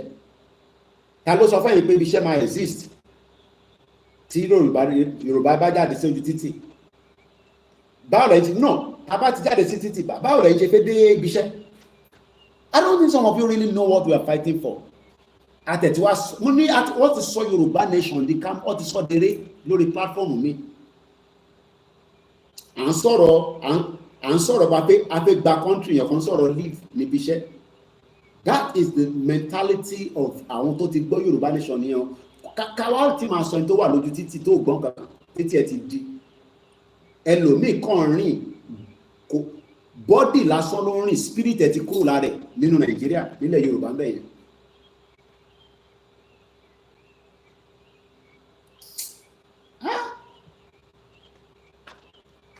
Àwọn olóṣèlú ti báyé wa jẹ́ wọ́n tẹ̀lé jẹ́ ká ronú dáadáa mọ́. Ẹlòmíì agbọ́dọ̀ máa bá yín ronú nísìnyí because mo kàn ń try láti wonder ìgbà tí mo gbọ́ díò yẹn nínú platform yẹn. Mo kàn wonder pé àwọn ti gba leave ẹ̀ ń gba leave pé fẹ́ ṣe rally ṣé èèyàn máa ń gba leave pé fẹ́ ṣe rally ni ta ló sọ fún ẹ̀yin pé ẹ máa débi iṣẹ́ tẹ́ bá bẹ̀rẹ̀ rally tẹ́lẹ̀ ètò máa shut down gbogbo embassy tó wà ní Nàìjíríà ọlọ́run pé ẹ̀ tí mọ consequence nǹkan tó fẹ́ ṣe no embassy will open nílẹ̀ Yorùbá gbogbo American embassy yẹn tábà ló ṣe fẹ́ débẹ̀ when the whole fucking road is blocked òun sọ̀rọ̀ pé ó fẹ́ lọ sí embassy ó fẹ́ lọ gba visa what fucking visa ló ń sọ à ń fẹ́ gba country wa náà ó ti da fún visa tó fẹ́ lọ gbà visa òfòwò ló fẹ́ gbà. How did we get to this stage of kò ní bàjẹ́ fún ẹ Clement mo ti rí owó tó fi ránṣẹ́ sí mi jàre kódà mo ti send ẹ̀ sí account mi ò ṣe tó bá dàárọ̀ máa fi kún owó tí àwọn ìyàwó mi ti náà fi lọ rọ mi. Èmi kúrò ní London mo wá jókòó sínú Africa Yorùbá convenient fẹ́mi náà ni ọmọ ètò ẹ̀kẹ́ mi náà máa pa lójoojúmọ́ ẹ̀yìn sọ̀rọ̀ leave. A wà níbi tí Fúlàní bá blow bridge nísìnyí wàá máa sọ pé ó fẹ́ débi iṣẹ́ akókẹ́lẹ̀bẹ̀ sójú ni a gbọ́ pé Fúlàní ti ọlọ́pàá àti sójà wọ́n ń tàbọn fún Fúlàní terrorist ìwọ̀n sọ̀rọ̀ leave. Òkè tó bá bẹ̀rẹ̀ sí attack àwọn èèyàn nísìnyí tó ń pa àwọn èèyàn nísìnyí wọ́n máa sọ̀rọ̀ leave. Ẹ take time ẹ̀yin tẹ́ bá ń sọ̀rọ̀ yẹn. That's why sometimes I don't want to respond to all the platform because if I respond àdá pé àpò Èkìtì ẹ ti pọ̀ jù. Mo ní ẹ ti sọ Yorùbá nation ẹ ti sọ dèrè ẹ kàn sọ pé ti rẹ ṣé ni tó lóun rẹ́dì náà nìyẹn nísìnyí tàfẹ́jà tó òkè tí lílẹ̀ bá wá tán nísìnyí wá padà lọ síbi iṣẹ́. Ìgbòho máa retí pé gbogbo èèyàn ló máa tẹ̀lé ọ ká pèsè lédùmarè bàbá Akíntóyè kò ń ṣe gbogbo ọmọ Yorùbá o lóòótọ́ máa ń sọ fún mi pé 16 million Yorùbá ti rẹ́dì kò ń ṣe gbogbo wọn ẹlòmíì òpònú ayé àtọ̀run ni I am not sorry to say òpònú ayé àtọ̀run òun lẹ́lòmíì one bastard Fúlàní gbébọn bọ̀ wọ́n wọlé gbogbo alárí Dangote tó kọ́ àwọn èèyàn wá wọn náà wá gbó ǹjẹ́ ti ṣe follow up ibi táwọn èèyàn wà ní ok 500 people dé láti Katsina níbo ló ń gbé ṣé Dangote fún wọn nílé nínú inú campẹ̀ ṣé ó ti kọ́lé tó máa ń gbé tó ń sùn tó ń jí ṣé máa ń jáde sí títì kò sẹ́ni kankan tó ń béèrè yẹn ṣe mọ̀ pé kò sẹ́ni kankan tó ṣe investigation mọ́ nísìn àti gbàgbé yẹn àwọn yẹn ti wọlé wọ́n ti settle down. À and sọ̀rọ̀ a whole shutdown of a country ẹ̀yin sọ̀rọ̀ leave. Irú àwọn ilé náà la máa lọ gbé plan fún nínú platform a ní ibi báyìí la máa gbà o ilé àkọ́ lọ síbi iṣẹ́ náà ní ọ̀nà tó máa gbà lélẹ̀ yóò bọ̀ tẹ́bi bá fẹ́ wọlé tí bá parí leave mi máa lọ gbàjẹ́ bóde wọlé. I don't know. You can see why we cannot stop. Mo wà lórí bed mo àbí kí wọ́n ṣe program àbí kí n jẹ́ kílẹ̀ mọ́ díẹ̀ sí i but òun ò wá mọ́. Láti 4 o'clock lójú mi ti dá wáyé láì mọtí. Láti 4 ẹ lọ wo post mi tí mo fi dúpẹ́ fún gbogbo èèyàn fún birthday mi. That is the time mo ti jí sára before that time. So àwa tá níṣẹ́ nísìn àwa ò ní leave báyà bò. Ẹni tó ń sọ pé òun máa gba leave àti wọ́n tó ní ó fẹ́ gba leave leave kan ló máa wẹ́ tí ó náà pẹ́ tí mo ti gbogbo àjọ kó sí ẹ fẹ́ tí gbogbo àti bàbá Akintoye síwájú ẹ̀yin á wá padà síbi iṣẹ́ kọ́ ibi iṣẹ́ ni nobody is going anywhere. Ẹ jẹ́ kí bàbá ẹ̀ fún wa ní date a kò sọ fún bàbá pé ẹ má ẹ̀ kó pẹ́ kéèyàn kan wá sọ fún wa pé òun fẹ́ travel wá travel nígbà yẹn wà á wábi tó ti máa lọ gba travel torí òní lè gba Muritala Muhammed Airport travel bẹ́ẹ̀ ni mo sọ fún yín gbogbo ẹni tó bá ní plan ẹ jẹ́ máa re-strategize plan yín torí everywhere will be sure báwo ló ṣe fẹ́ dé airport nígbà tá a bá ti block gbogbo títì wà á sọ fún wa pé o fẹ́ lọ board the plane Koiki jẹ́ káwa kọjá o ọmọ Yorùbá nation lèmi náà ṣe mọ̀ pàjọ́ ń ṣe Yorùbá nation ó dà pé gbogbo ọ̀tí mọ̀ ta kó sí. Mo ti sọ mo sọ fún yín pé wọ́n ti sọ Yorùbá nation di eré ipá àti sọ di eré ipá. It has now become a joke, a comedy. Nígbà tí èèyàn fún òun fi gba leave ṣé wọ́n gba leave fi ṣe program báyìí ṣé èèyàn ń gbáyè níbi iṣẹ́ kí ní kàn ẹgbẹ́ lóbi iṣẹ́ à ń sọ ibi iṣẹ́ tí ń ṣe yẹn náà látijọ́ yìí náà kí ni nǹkan tó jáde níbẹ̀. Èlò ló sọ fún ní salary àwọn tó ń bẹ̀ mí ṣiṣẹ́ èyí tó sí lórí salary gan èyí tó sí lórí salary ó gbádùn ju púpọ̀ nù yín lọ tẹ́ ń ṣiṣẹ́ ní government office. Èlò ló sọ fún yín. The only people that we will give room àdèmọ́ máa sáàchì mọ́tò wọn kọ́ máa kó weapon torí àti monty Red Cross máa ń ṣe gbogbo yẹn làwa ti mọ̀ rí àwọn tó ń lọ sí hospital àwọn yẹn nìkan ló lè sọ pé àwọn lọ síbi iṣẹ́ emergency gbogbo wa láti kó sínú ṣòkòtò kan náà kò sẹ́ni bọ́ọ̀dì tó máa sá gbogbo wa lájọ wà involve nígbà tó ti sọ pé ìfẹ́ Yorùbá nation yẹn àtijọ́ wọnú ẹ̀mí kò sí pé àní níbẹ̀ ó máa ní èmi náà lára máa ní wọ́n lára ó rò pé kò ní family mi lára nílé ni ká má lọ múra sílẹ̀ dáadáa everybody ló máa jẹ breakfast tá a fi gbé jáde tá a máa fi débi tá à ń lọ ń sọ̀rọ̀ àfi jáde yàn kan sọ̀rọ̀ òun tọrọ àyè níbi iṣẹ́ fún rálì ṣe máa gbọ́rọ̀ ṣé ọ̀rọ̀ mi let's come back ká fi yẹ sílẹ̀ torí sometimes you just want to make our head more understand irú àwọn bẹ́ẹ̀ ṣe ń ronú. So àwọn tó ń ṣe Arab Spring àwọn tó ń lé prime minister jáde àwọn èèyàn níṣẹ́ ìlú tó ṣẹ́tù kọ́kọ́ fọ gbogbo ẹ̀ mọ́ ká tó máa sọ̀rọ̀ bí iṣẹ́ afẹ́fọlẹ̀ Yorùbá mọ́ ìyẹn mo ṣe sọ fáwọn olóṣèlú pé àwọn ṣẹ́rí gbogbo kan ṣe ìwò ẹlòmíì nísìn ó kàn jókòó báyìí ni ìtò fẹ́ ṣe lọ́kùn òun nìkan ló ṣì mọ̀ kò tí ẹlòmíì ò disclose tó fi ṣe wọ́n máa ṣe mẹ́wàá fún yín what they will do. So let's go back. Bàbá Akintoye ṣe sọ fún yín Punch newspaper fẹ́yìn tẹ́ bá ń wò mí lórí Facebook Koikimedia. Nigeria negotiate now. Happy Sunday. Mo kí gbogbo ẹ̀yin tẹ́ wà lórí ìjókòó. Mo kí Shakiru. Mo kí gbogbo ẹ̀yin tẹ́ ẹ ti wọlé. We are now 1 hour 29 minutes. Ọjọ́ yàn kí n pẹ́ àbí. Bẹ́ẹ̀ni, we are in this together. We are all in this together. o rò pé kò wùn mí náà kémi náà padà lọ sí London ni ó wù mí kí n padà lọ sí London, mo ní access láti wọ London, èmi ò ṣe tó ṣe máa lọ gba visa, but bí ọ̀nà tí wọ́n fi ní gba visa làwa ń sáré ẹ̀ nísìn, ọ̀nà pé ìwọ náà máa láǹfààní láti dé London yẹn òun là ń sáré ẹ̀ nísìn, so that London tó ń sọ fún wa pé orí gbogbo wọ̀ pé ó dìgbà tá a bá lọ gba visa, ṣáwọn ọmọ tí wọ́n ń gba visa káàkiri àgbáyé pẹ̀lú passport tó ń lò kò ní sí any section kankan sẹ́ tó máa ṣiṣẹ́, everywhere must shut down ni, gbogbo visa tó fẹ́ gbà kò sí visa kankan tó ní kankan lọ gbà mọ́, èyí tó bá fẹ́ gbà tètè lọ gbà nísìn, torí pé títí bá ti block kò sí bó ṣe fẹ́ lọ submit visa ẹ̀, àwọn náà máa shut down gbogbo institution wọn, torí wọ́n máa fún wọn ní èsì pé àwọn ọmọ Yorùbá ti jáde o. Ó dà pé ẹ̀gbọ́n tí Bishop Adesina sọ lánàá nígbà tó ń sọ̀rọ̀ pé tó bá ń béèrè pé ṣé terrorist ló ń ṣẹlẹ̀ ní wọ́n ní náà àwọn ọmọ Yorùbá nation, Britain adé máa béèrè pé àwọn òrọ̀ ń béèrè ṣé àmú lẹ́tà dọ́dọ̀ yín tí mọ̀ tá à ń bá lọ ẹ̀rọ péré ni wọ́n sọ fún yín this is not artist face sọ de eré kò ń ṣe eré. Let's go straight back to Bangladesh.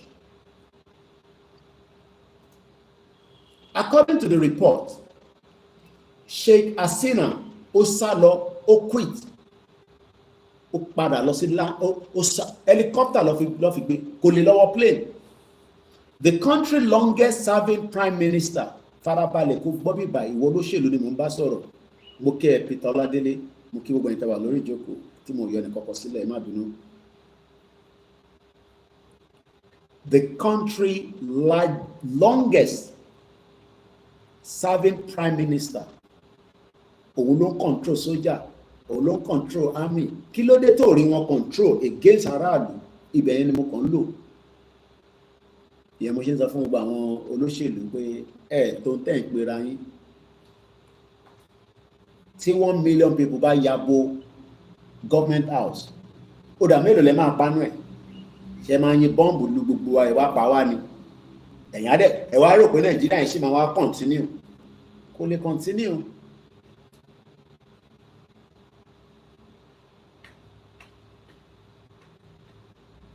The prime minister was airlifted out of Dakar. What airlifted? Well, kò lè dé airport, helicopter, o mọ̀ pé helicopter ṣì lè park anywhere, èyí tó wà ní ọgbà ẹ̀. Wọ́n dẹ̀ ni wọ́n sọ fún pé 1 hour ló kù, tètè wọnú helicopter ìka move ẹ̀. Ṣorí tán àwọn ọmọ tó ń bọ̀ lójú títì tó bá ya ogo bíbà kò sẹ́ni tó lè stop wọn, and that was exactly what happened. Ẹ lọ wo àwọn videos yẹn. Nígbà tó ya bo presidential house wọn, àti pátá àti bread lọ́wọ́ ọwọ́nú yàrá wèrè, ìwọ tó ń sọ pé ìyàwó ẹ̀ Dàpọ̀ Abíọ́dún wò àwọn máa yọ pátá, sórí pátá tí àwọn ẹlòmíì ò, bèbí kan sunkún lórí Twitter, ó náà ò rówó ra pad in the last 1 year tí Tinubu ti wà ní ọ́fíìsì, ó náà máa ń lo aṣọ ní kábíyèsí Elédùmarè, òmò náà pè ní pad táwọn obìnrin máa ń lò tó bá ń ṣe nǹkan oṣù wọn, ó ń sunkún. Mo wo fídíò yẹn báyìí, inú mi bàjẹ́, kò rówó ra pad, sanitary pad, ó wá ń lo aṣọ lóṣooṣù. Ṣé country náà nìyẹn? Ṣé wọ́n pé yẹn ẹ̀jẹ̀ ń jáde lára ẹ̀, kò rí tó máa gba ẹ̀jẹ̀ yẹn, tó máa absorb ẹ̀, tó máa dispose ẹ̀ for 7 days, tó fi ṣe ní 5 days ni. Ẹni tó bá lóyún nìkan ni kò ń ṣe menstruation. Ṣé ó gbọ́dọ̀ lọ lóyún nínú Nàìjíríà? Ta ló máa bá tọ́mọ? Ẹ̀rọ ìpáwà tá à ń ṣe Yorùbá nation nìkan la fẹ́ jáde. Àwọn èèyàn tí kò kan Yorùbá nation gan máa jáde, torí ara ń kan ìlú tó ń pè ní ìlú, ara ń kan everywhere, ó hot, transformer ni má fọwọ́ kàn. Wọ́n kàn ẹlòmíì kan dúró pé kọ́kọ́ gbọ́ ṣe gobe wọ́n máa display, èyí lẹ máa béèrè pé Koiki lọ́nà Badagry yẹn tó lọ níbẹ̀ yẹn bẹ̀ máa hot gan ni, èmi gan mọ́ àwọn olówó à ń bẹ̀ ọ̀pọ̀ náà ọmọ Yorùbá náà ni, ṣé àwọn yẹn náà ṣe òfin ìpè gbogbo ẹ̀tọ́ wà ní platform nìkan lè fi jáde ni, mélòó ní nínú platform?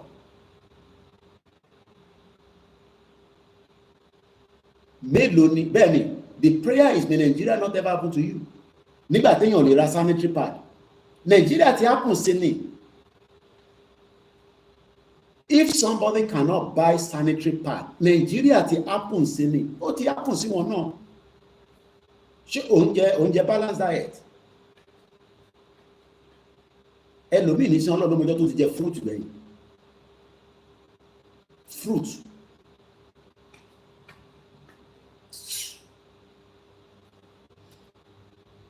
Mo kàn fi Bangladesh fi ṣàfihàn fáwọn olóṣèlú pé prime minister kan wà kò ń ṣe ayé gbá eléyìí ṣẹlẹ̀ ní last year. Ọ̀rọ̀ last year ni mo sọ fún yín. So tẹ́lẹ̀ bá wá ṣẹlẹ̀ ní tó ṣẹlẹ̀ rí ta dẹ̀ rí ta ló wá ń sọ fún wa pé kò lè ṣẹlẹ̀ ní nígbà tí wàhálà bá bẹ̀rẹ̀. That's kórí ẹlẹ́fẹ́ mú wàhálà wá. We are still saying, according to Baba Akintoye, Olúwa nínú iwájú mi, 28th of May 2025, negotiate Yoruba nation exit now. Akintoye write Tinubu, but Tinubu ò ní gbọ́ràn because Tinubu fẹ́ forge ahead for 2027, and that means we must all prepare for the eventualities of whatever would happen. In tó fẹ́ happen èmi ti ṣàlàyé fún yín. So kò ṣe pé mo ṣe ń pọ̀rọ̀ sọ àwọn tó fẹ́ happen ni pé crisis fi ṣẹlẹ̀, disaster fi ṣẹlẹ̀, kò dẹ̀ ní sí peace. Kò wá ń ṣe Bangladesh nìkan nírú ẹ̀ ti ṣẹlẹ̀ rí. Mo ló ti ṣẹlẹ̀ náà níbi kan tó ń pè ní àwọn Arab Spring. O mọ Arab Spring, o gbọ́ rí, wàá gbọ́ díẹ̀ náà nísìn. Let me pull out. And this wọ́n pè mí kan ní history.com. Ibẹ̀ ní Nàìjíríà, ibẹ̀ la máa deposit Nàìjíríà sí lágbára Ọlọ́run, lágbára àwọn tó nílẹ̀ Yorùbá, lágbára gbogbo àwa tí àníyàn wa dá pé kílẹ̀ Yorùbá kó padà síbi tó yẹ kó dùà tó fi ń pè ní identity wa. Kò ń ṣe torí Fúlàní, torí identity gangan. Tẹ́lẹ̀ tá bá ti mọ identity wa, gbogbo ọ̀rọ̀ Fúlàní yẹn. Ókè ní UK nísìn tọ́lọ́pàá bá dẹ̀ dúró nísìn, kò ní bèrè where you from. Tó bá ní kilometre torí àwa kan máa ń wà agitated tó bá bi wá pé where you from because àmọ́ tó fi bi wá nìyẹn olórí burúkú ni àwọn ọlọ́pàá ní UK nígbà míì náà especially tó bá jẹ́ black person ètò bá dẹ̀ tó wá wà racist tó bá ní where you from wọn náà from here ẹ̀gbọ́n mi Peter Ọládélé àwọn lè mọ tí mò ń sọ torí security personnel làwọn tó bá bi ẹ́ pé where you from yẹn ọmọ tó fi establish gangan o mọ̀ ṣe sọ fún ẹ wọ́n mọ̀ pé o kì í ṣọmọ UK dúdú nìyẹn báwo ló ṣe débí báyìí even though pé wọ́n mọ̀ pé o ti níwèé kò ń ṣe tó níwèé ni mo sọ nísìnyí o ẹni tó níwèé ẹlòmíì wọ́n bí sí UK ní British citizen ní láti ilẹ̀ but wọ́n mọ̀ pé tó fi lè jẹ́ dúdú àwọn ọ̀rọ̀ ò kì í ṣe British is okay àwọn tèmi nísìnyí wọ́n ní British passport right èmi sọ́fà èmi bàbá wọn sọ́fà kí èmi tó gbà wí but àwọn ọmọ mi ti ní British passport now tó bá dá ọmọ mi dúró nísìnyí tó bẹ̀rẹ̀ pé where are you from kí ló rò pé máa sọ ọmọ tó bí sí UK tó ti dé Nàìjíríà rẹ̀ and I'm from here I was born here wọ́n wá béèrè pé no where originally are you from ní gbogbo ló ti wá identity là ń torí ẹ̀ jákó identity la ṣe sọ fún pé Nàìjíríà ẹ̀ ní sóríire gbogbo yín pátápátá ó kù díẹ̀ ni mo ń sọ àwa wà ní UK wọ́n dispute identity tiwa ní UK ẹ̀yin wọ́n sọ fáwọn nísìnyí pé identity yẹn ká forget ẹ̀ ẹlòmíà máa nítorí kí ní kọ́ mi pẹ̀lú Fúlàní tó wà nígbó ọ̀rọ̀ Fúlàní kọ́ lèmi ń jà fún Fúlàní wo wà kọ́kọ́ gba identity ẹ̀ padà kó tó máa sọ̀rọ̀ mo kí ẹyẹ mi Fátókí mo kí ọgbà ìtawà lórí ìjókòó láyọ̀ nìkan kan sílẹ̀ mo kí ẹ̀gà ní Olóyèdè mo kí bàbá Síkírù happy Sunday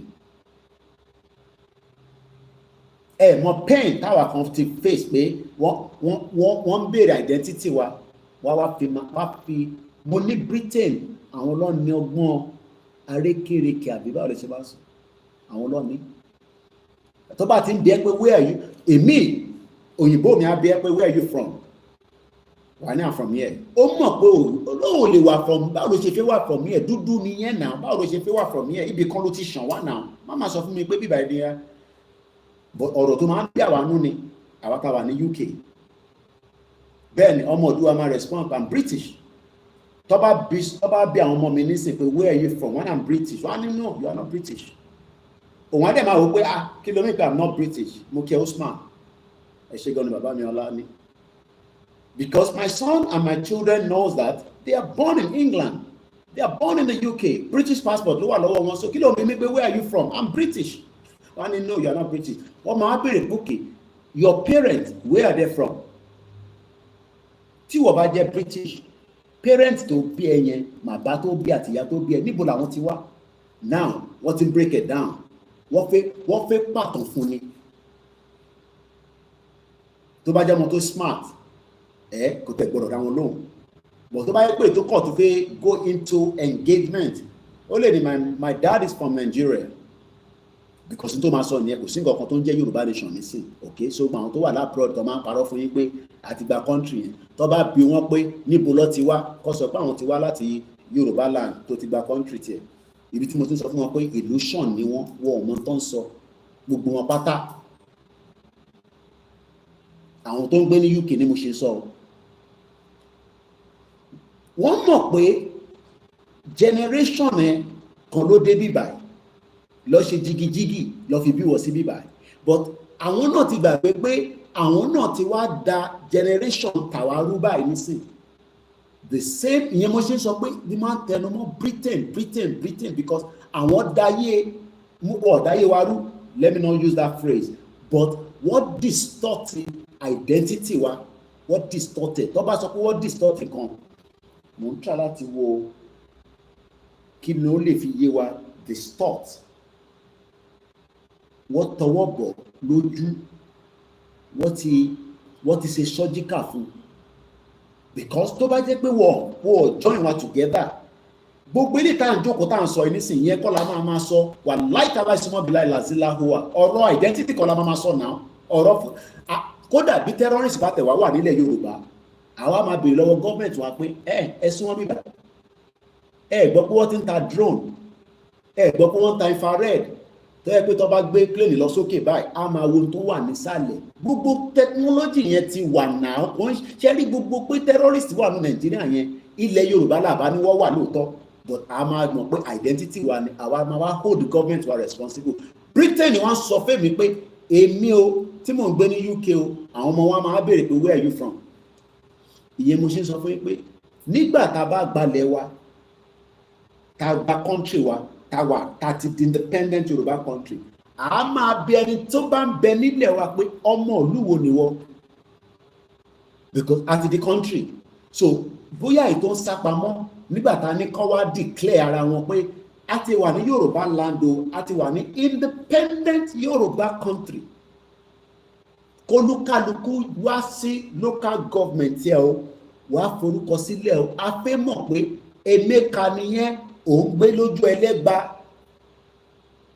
adẹ̀fígbà kẹ́ in tó bá mú Britain gba fingerprint mi kò sẹ́nì kankan tó jẹ́ àjòjì tó máa gbé nílẹ̀ wa tá à ní gba fingerprint tó bẹ́ẹ̀. Àwọn èèyàn tí ìmọ̀ tó ń bọ̀ ṣẹ́rí a máa eliminate àwọn èèyàn quickly kò ń ṣe eliminate bá pípa wọn a máa ṣe wá ráwọn tó bá wá sápamọ́ yẹn wọ́n wà náà ní UK, àwọn tó ní ìwé ọmọ forí pamọ́ báyìí wọ́n wà ní Amẹ́ríkà ọ̀nà àfúnyín níwèé torí ìkọ̀kan ló lé gbogbo wa débẹ̀. Èyí tó lé wa débẹ̀ yẹn ni pé ìlú òfò ti Britain tó create tí kò jẹ́ ká gbádùn táwọn olóṣèlú wọn sọ fún wa pé tó bẹ́ẹ̀ wàláì ẹ sá eré gidi lẹ máa sá. Arab Spring ti sọ fún mi bẹ́ẹ̀ wọ́n máa sáré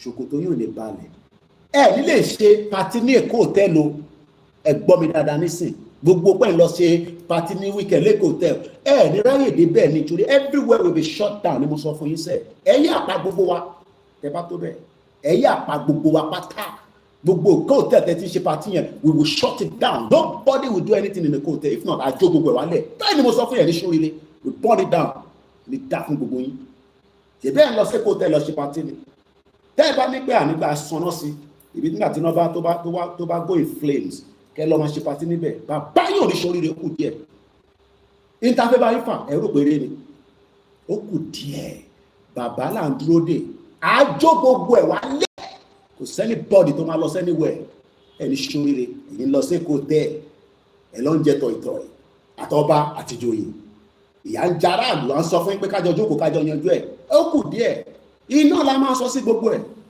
òun ló sì jù láti jó ẹ lọ ra ìbò pamọ́ sílé ẹ̀yin ọmọ tẹwà ń lé rago pamọ́ sílé kó ra pẹtrol kékeré kó fowó sí mọ́tọ́ọ̀bù ló ń pè wá jù sí ẹniwẹ̀ rí ó máa laná tó bá máa ju mẹ́ta sẹ́ni tó bá wà mẹ́ kó má jáde ó jó mọ́nu bẹ̀ ní ẹni ṣoríire èèyàn lórí burúkú à ń sọ fún mi pé ká negotiate ẹ sọ fún mi pé ká fuck off ni ẹ lè ní láì ẹ máa sọ fún mi pé ká fuck off ẹ̀yin gan máa fuck off ó kù díẹ̀ ìyẹ̀wò ìyẹn kan à ń sọ ilé ìyẹn kan sọ pé òun máa lọ síbi iṣẹ́ báwo ló ṣe débi iṣẹ́ ọ̀nà owó ló fẹ́ gbà débi iṣẹ́ ó kù díẹ̀ ẹ jẹ́ ká yanjú ẹ̀ lọ́mọlúàbí ṣẹ́rẹ́ ọmọlúàbí yẹn ló dáa ẹ má jẹ́ kí wèrè gbogbo wa kó jáde sí títì torí wèrè ẹlòmíì èmi gan nílé ìbòdè ara ń kan anybody báyìí transformer ni ẹ lọ́wọ́ àwọn platform àwọn ọmọ ti jáde wọ́n ti ready láti jáde tán ní last month but a gbọ́dọ̀ gbọ́ràn sí bàbá wa lẹ́nu ni bàbá yìí tí wọ́n sọ fún yín pé ẹ jẹ́ àyanjú ọ̀rọ̀ yìí ká negotiate ẹni ká ṣẹ́rẹ́ ọ̀rọ̀ tẹ máa ń sọ pé ká fuck off yẹn bẹ́ẹ̀ èmi náà dúró pé èmi kan láìkẹ̀ kò ń ṣe ọ̀rọ̀ tó dáa kí wọ́n máa sọ bá Amẹ́ríkà wọ́n ń lò lójoojúmọ́ fuck off you bombo clap ọ̀dọ̀ táwọn máa ń lò lọ́dọ̀ wa nìyẹn tó bá sọ fún ẹ pé bombo clap wá sáré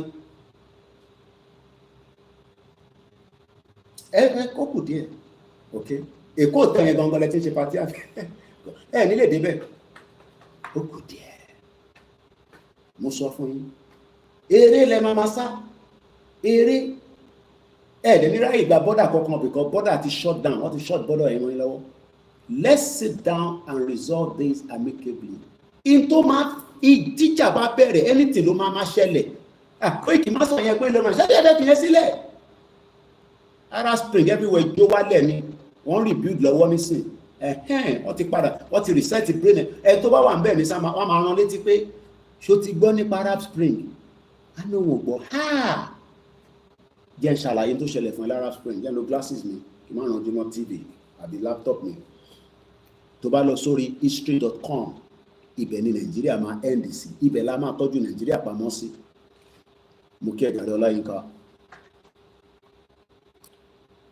ìbéèrè mẹ́jọ lọ́kọ sí bíbá table of tó bá ní table of content tó bá lọ wo in tí bàbá Akintoye náà gbé jáde tó ní triple DRS mo kí ẹ̀gbọ́n mi happy Sunday fún gbogbo wa tó bá lọ wo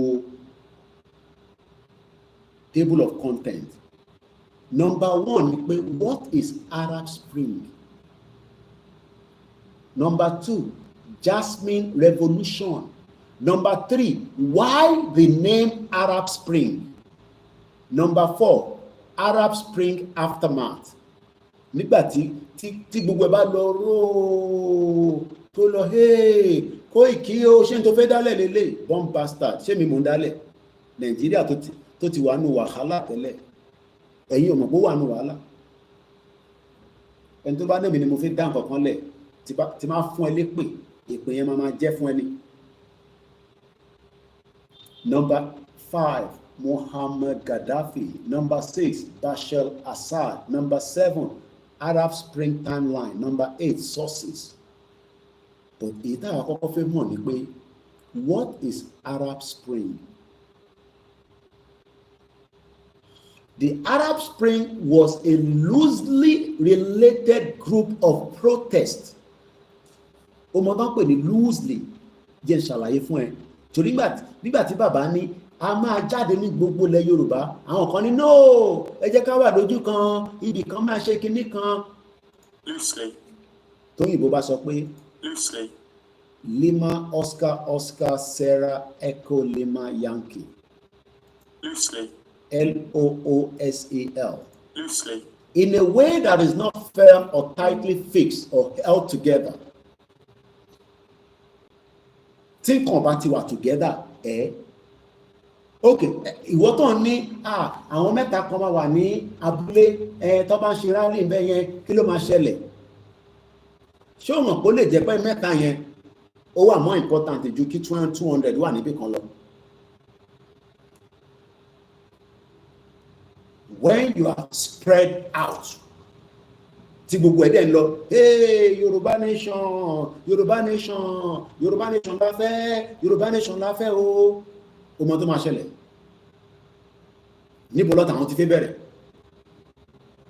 Ṣé wọ́n ní resources yẹn láti dé gbogbo àwọn mẹ́ta yẹn? Ó lè jáwọn gan lọ́mọ àmà gbádùn because kò sẹ́ni kankan tó máa yọ wọn lẹ́nu. Ọlọ́pàá ò ní lè débẹ̀ because kò sí resources fún tó máa fi kó ọlọ́pàá lọ síbẹ̀. Ààrẹ ti sọ fún àwọn yẹn pé tí baálé àdúgbò yín bá ti ń ṣe wèrè, ẹ lé wèrè pa kẹyọ àdá sí, kẹyọ àdá sókè, kẹ lé pa. Ọmọ àlè baálẹ̀ lòun fi jẹ́ nìyẹn, Fúlàní nìyẹn. Àdá lẹ máa fi lé òun, àdá ẹ lọ ra àdá sílé. Torí àwọn wèrè baálẹ̀ kan tó rí wọ́n ti fagbó, wọ́n tẹ̀lé Fúlàní tó yẹ pé owó Fúlàní ló ń gbà. Táwọn yẹn bá fi yọ yín lẹ́nu, ẹ yọ àdá sí wọn. Wọ́n ò lóògùn kankan mọ́, wèrè ní gbogbo wọn. Wọ́n ò lóògùn kankan sí lọ́wọ́ any one of them. One bastard ni wọ́n. Ẹ lé wèrè pa, ẹ lé sẹ́yìn odi. Ẹ̀yin wá take over palace yẹn, ibẹ̀lẹ̀ ti máa dáná. Ẹ̀wọ̀n kan bá ń ṣe fàájì lọ pé ariwo Yorùbá nation, àwọn ìyá wa kan máa bá wa dáná. Ẹ máa dáná, ẹ máa dáná, ẹ máa lọ feed àwọn èèyàn níta. Torí àwọn tó wà ń ta yàn gbọ́dọ̀ wọlé. Ẹ̀yin lẹ àwọn òkan ló máa ìdá ń sọ fún yín nìyẹn pé checklist yẹn ẹ máa lọ ṣe. Ẹ̀yin kan lẹ máa dáná, ẹ̀yin ìyàwó ẹ máa dáná, ẹ máa ro ẹ̀bà. Ẹ tètè ro ẹ̀bà, ẹ máa nẹfẹ́ sí ọbẹ̀ kan tó máa jẹ́ tó máa disturb yín púpọ̀, ọbẹ̀ tó máa tètè yá.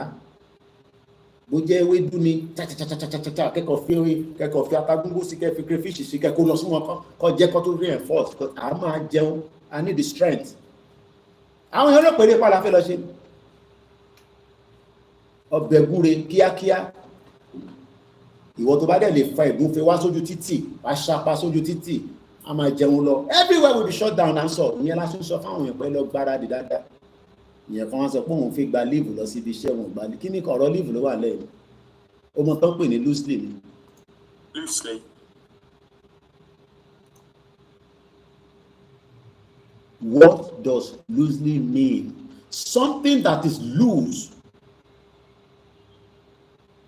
Mo try láti wo kí ni mo lè lò. Oríṣiríṣi nǹkan lè ní tira pamọ́.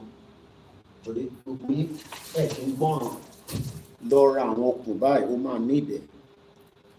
Ní tó dá ni pé ó mọ̀ pé ó wà báyìí nísìn, tí bá fílẹ̀ báyìí nísìn máa lose ẹ̀. Sórí sign okùn yìí nísìn sórí. Ó ti rí òun lè lè lọ ra okùn. Má bí mi pé kí ló fi ṣe. Idiots. Gbogbo kan láwọn sọ fún yín. Lọ ra okùn pamọ́. Lọ ra okùn pamọ́. Lọ gbáradì gidi.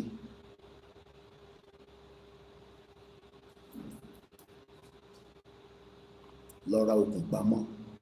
Okùn dáadáa tó thick dáadáa. Lọ ra pamọ́. Tá bá ti dé that area yẹn, àìsí dé area yẹn nísìnyí, máa ṣàlàyé tó máa rò tó máa lọ fún ẹ. Ẹlòmíì kò ṣe social media láti máa sọ fún yín gbogbo nǹkan. Ẹ wá sọ the movie, ó yá jókòó, ó yá máa sọ tó máa ṣẹlẹ̀. Ṣé Kúnlé Afọláyan ni mí? But as a military personnel, tèmi ti wo film dáadáa. Ẹni tó gbé backpack, ó gbọ́dọ̀ mú tó wà ní backpack ẹ. Survival kit ló ń pè. Survival kit. Orin tán máa ń pọ́n fẹ́ǹsì ni wọ́n máa ń lo okùn. Àwọn okùn kan thick wàá so wàá lọ sókè bí o fi sáré pọ́n fẹ́ǹsì lọ sókè. Ṣé building táwọn ọlọ́gbà wọn ti gbé lọ sókè yẹn? Ẹ jù kan sọ yín aha tó bá ti ha wàá fi sáré gbúdúgbúdú tíyàn bí mẹ́ta bá ti pọ́n sókè tẹ́tí wọnú ọgbà yẹn. Ẹ̀rùn tó pọ̀ àmọ́ ẹ lọ ṣí gate fún wọn wàá rọ wọlé.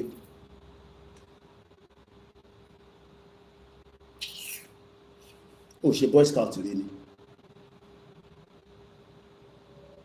Ìyẹn la ṣe ń sọ fún yín checklist yẹn ẹ lọ máa checklist. Àdúgbò yàtọ̀ sádùúgbò wà àdúgbò tiẹ̀ ló máa wò pé ó náà pa àdá ló máa dá níbí báyìí. Àwọn parun yìí náà dá tá a máa fi gbé flag sókè. Ẹni tí bá bẹ́ẹ̀ tó bá bẹ́ẹ̀ bẹ́ẹ̀ ẹ̀yin lẹ́ẹ̀ máa làdúgbò yìí wàá fàdá sẹ́gbẹ́ ẹni tó rí ẹ̀sán tán ní Yorùbá nation wà ní títì tó wá ń sọ fún ẹ pé kí ló ń fàdá ṣe. ṣé kí Fúlàní wọlé kó wá pàwọ́, because that time àmọ́ Fúlàní ti máa wà láàrin wa, so ara fàdásẹ́gbẹ̀ẹ́ wà jókòó síwájú ilé ẹ̀. Ẹ̀yin ọmọ Yorùbá nation tẹ́ bá ti ní domi, àwa lómi bíbá yó, a ní drink but a lómi, a ní bisikíìtì, ẹ máa fún àwọn èèyàn ní nǹkan tó máa jẹ, survival kit. A ní gbẹ̀tugbẹ̀tu tó fi ń náyàn tó yẹ pé tẹ́ bá ti nà torí ò pé a lọ kú sílé ẹ̀ sáré fún wọn ìtẹ̀mà tọ́lá. Oríṣiríṣi la máa lò, ẹ máa lo oríṣiríṣi bẹ́ ṣe lọ náà ni. A dẹ̀ máa defend ara wa against àwọn ọ̀tá, torí ọ̀tá máa pọ̀. Àwọn ọ̀tá tó lóṣèlú fi gbé jáde yẹn ọmọ àlè Fúlàní làwọn, àwọn ìṣọmọ Yorùbá. Ó lè kọlà sójú tó bá ti àtàkì yín, a máa àtàkì padà. Bẹ́ẹ̀ ni ẹni tó kọlà ò gbọdọ̀ gbá ẹni tó kọlà àjà tó dẹ̀ sọ pé Yorùbá ni mí, àìrọ́ òun fi jà fún olóṣèlú ọmọ àlè. Ó rò pọ̀rọ̀ àgbèrò ságbèrò là ń jà,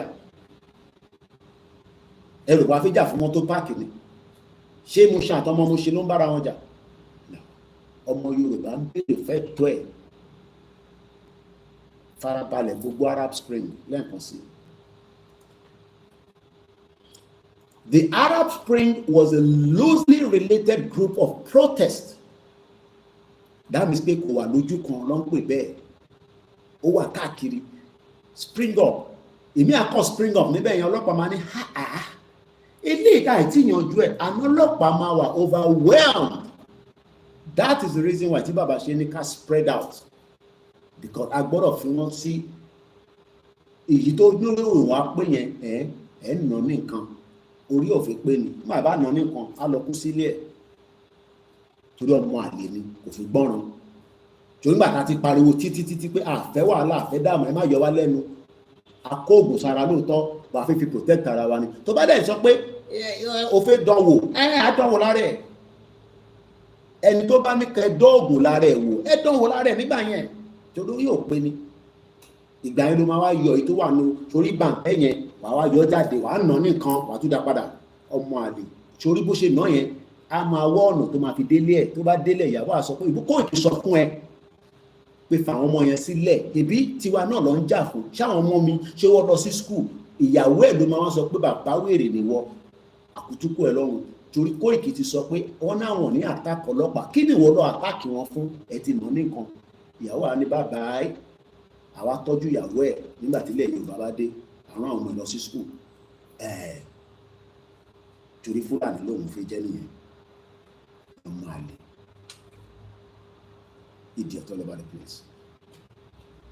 The Arab Spring was a loosely related group of protests that ultimately resulted in regime change.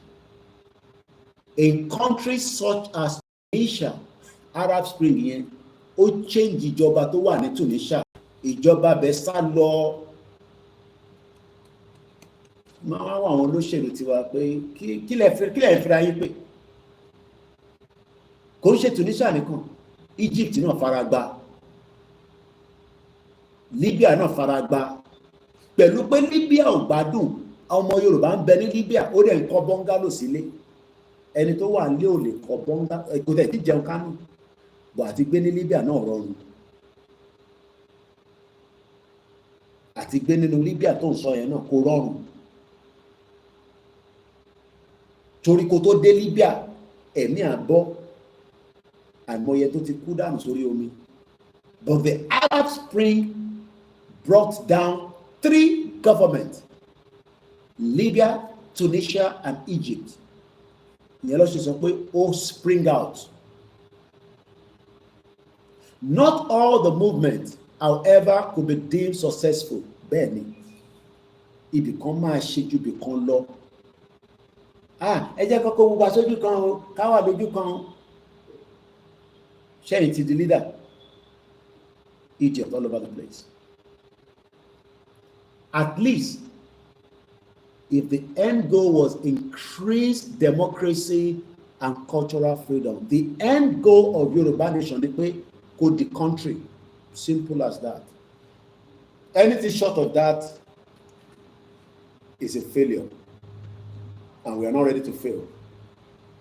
so wọ́n tó rò pé àìtí jáde, yes, because ìjáde wa ló fẹ́ lead sí country, simple as that. Bó ṣe rí nìyẹn, tá a bá ti jáde fún rally, that means pé a ti fi gba country nìyẹn. So tá a bá ilẹ̀ tí wàá jáde, a ṣe ìgbáradì náà ni, and we cannot say that ìgbáradì kò tí wà enough, so a máa lọ gbáradì. Kò ń ṣe pé àwọn tó wà lókè ní wọ̀ tí ready, àwa náà gbogbo wa ká lọ máa gbáradì. Bẹ́ẹ̀ni, tó bá mọ mọ́tò wà, wàá gba mọ́tò truck, wàá fi blọ́ọ̀kì títì, wàá blọ́ọ̀kì títì, tí truck bí 20 máa fi blọ́ọ̀kì gbogbo títì, block everywhere. Intan sọ nìyẹn, dálé òun ṣe lọ ṣeré pa, block everywhere. Gbogbo àwọn Dangote lé driver dànù, gba mọ́tò lọ́wọ́ blọ́ọ̀kì títì. Tẹ́ bá ti blọ́ọ̀kì lè báyìí, blọ́ọ̀kì lè báyìí, blọ́ọ̀kì lè báyìí, blọ́ọ̀kì lè báyìí, blọ́ọ̀kì lè báyìí, gbogbo exit point. Mọ́tò tó bá fi wá kọjá, ṣé ambulance ni, ṣé ẹ kó bọ̀ síbẹ̀, ṣé ń ṣe Fúlàní, à ń lọ UCH ní ọ̀dà ẹ̀fún lọ́nà àkọjá lọ.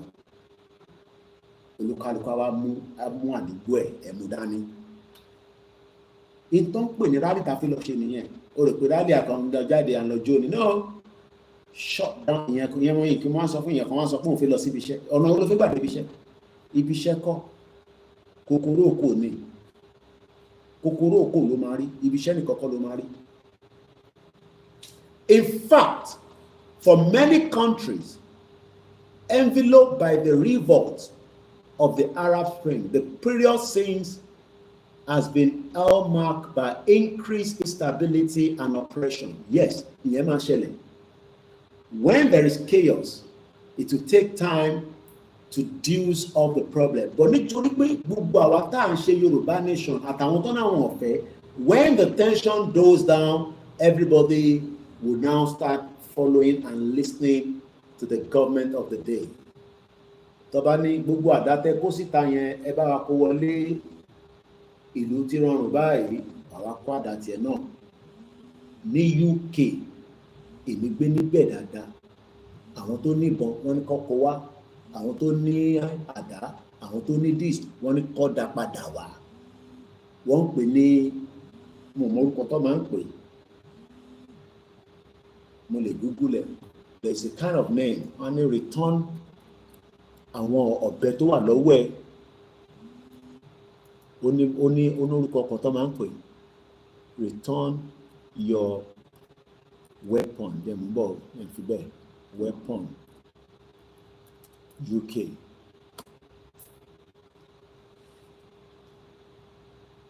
In the UK, return your weapon refers to the process of surrendering illegal or unwanted weapon to the police, typically through weapon amnesty or designated. Àwọn gòmí wà, a máa wá kọ́ àwọn táǹkì ńláńlá, gbogbo àwọn àdáta ti lò yẹn bí a fún 6 months. Ẹ̀rọ máa ní ẹyẹ lọ fàdá yẹn síbẹ̀ tí ó rà fẹ́ kó máa fi ṣèyàn léṣe.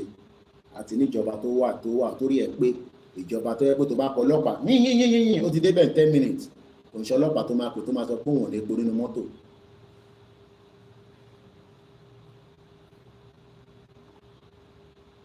And this is the UK government website. Dangerous weapons to be taken off the street. More dangerous weapons will be removed from our street through a new government surrender scheme in partnership with the coalition of tackle knife crime. So wọ́n tó bá ní bí nǹkan kan tó jẹ́ ẹni tí kò jẹ́ kó wà lọ́wọ́ ẹ̀ bí aráàlú ànídá padà. But for now, gbogbo kan ló máa ní lọ́wọ́ o. Mo ti fọkùn wọ́n igi àdá tó rà níbọn. But àwọn nǹkan bá láwa yẹn ẹ gbọ́dọ̀ jẹ́ kí yẹn kó pọ̀ dáadáa. May 25, 2025, May 21 rather. Throughout July, knife crime activists and members of the government coalition, Farron Paul, will drive across London, the West Midlands, Great Manchester, in a purpose-built and fully secure van, encouraging young people to hand over dangerous and illegal weapons. Ìlú tí kò sí ogun nísìnyí yẹn ló ń sọ fún yín pé weapon wà ní UK. Ọlọ́mọ ẹ̀kọ́ fi ọ̀bẹ gún àwọn ọmọ wa pa. iṣẹ́ táwọn ń ṣe ní UK àmọ́ àǹjọ̀nú tó máa ń jáde ní UK àǹjọ̀nú burúkú wà níbẹ̀. ìbára àwọn èèyàn tó ń gbá àwọn pásítọ̀ yẹn àwọn ìmáàmù àwọn babaláwo yẹn àwọn èèyàn fẹ́ fi protect ara wọn ní London ní UK because it's a country that has its own wàhálà òun ló ń gbọ́ nísìn pé weapon wọn wàá máa wọ́ndà pé bó lọ́tí ní weapon yẹn.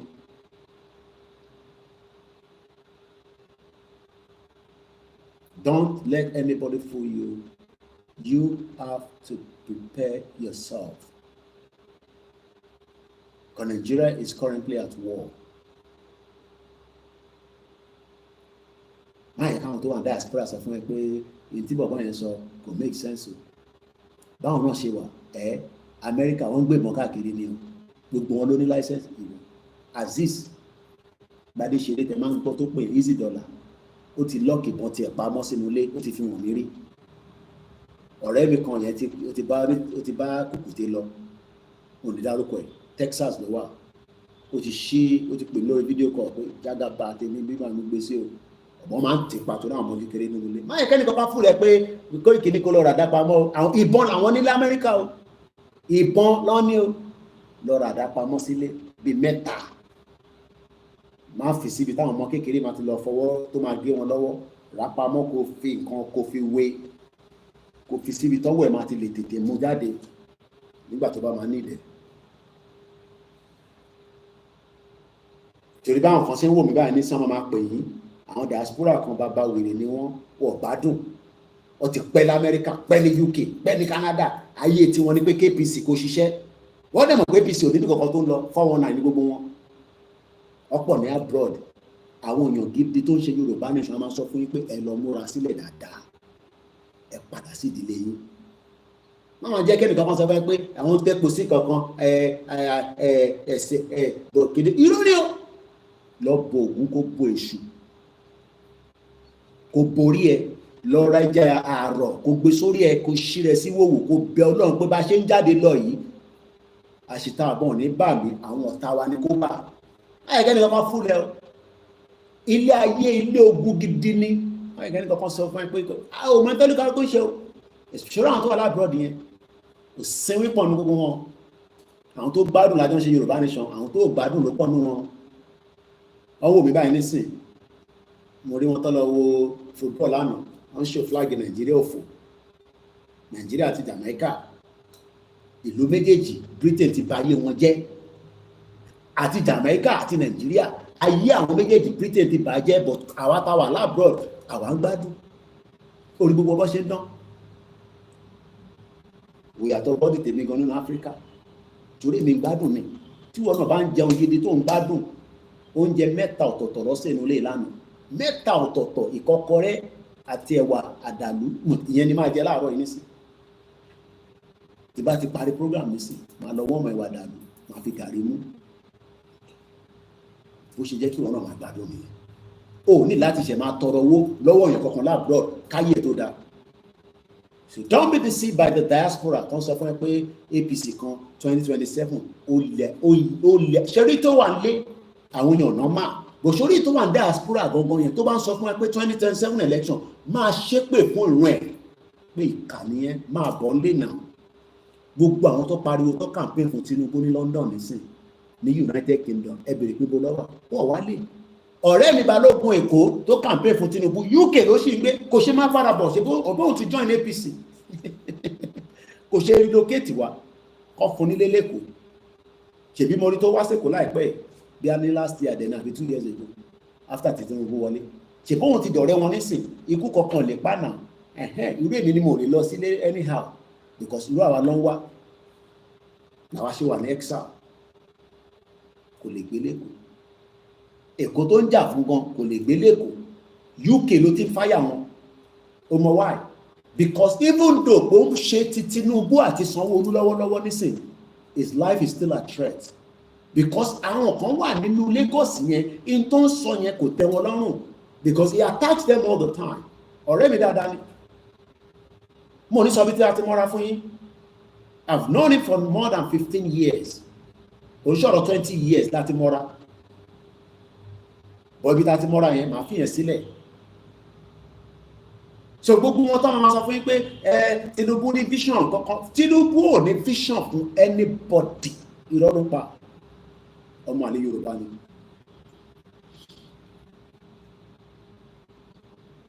Let's go back to the Arab Spring one more time. Given the significant impact of the Arab Spring throughout the Northern Africa and the Middle East, it is easy to forget the series of large-scale political and social movements arguably began with a single act of defiance. Therefore, any meaning defiance here.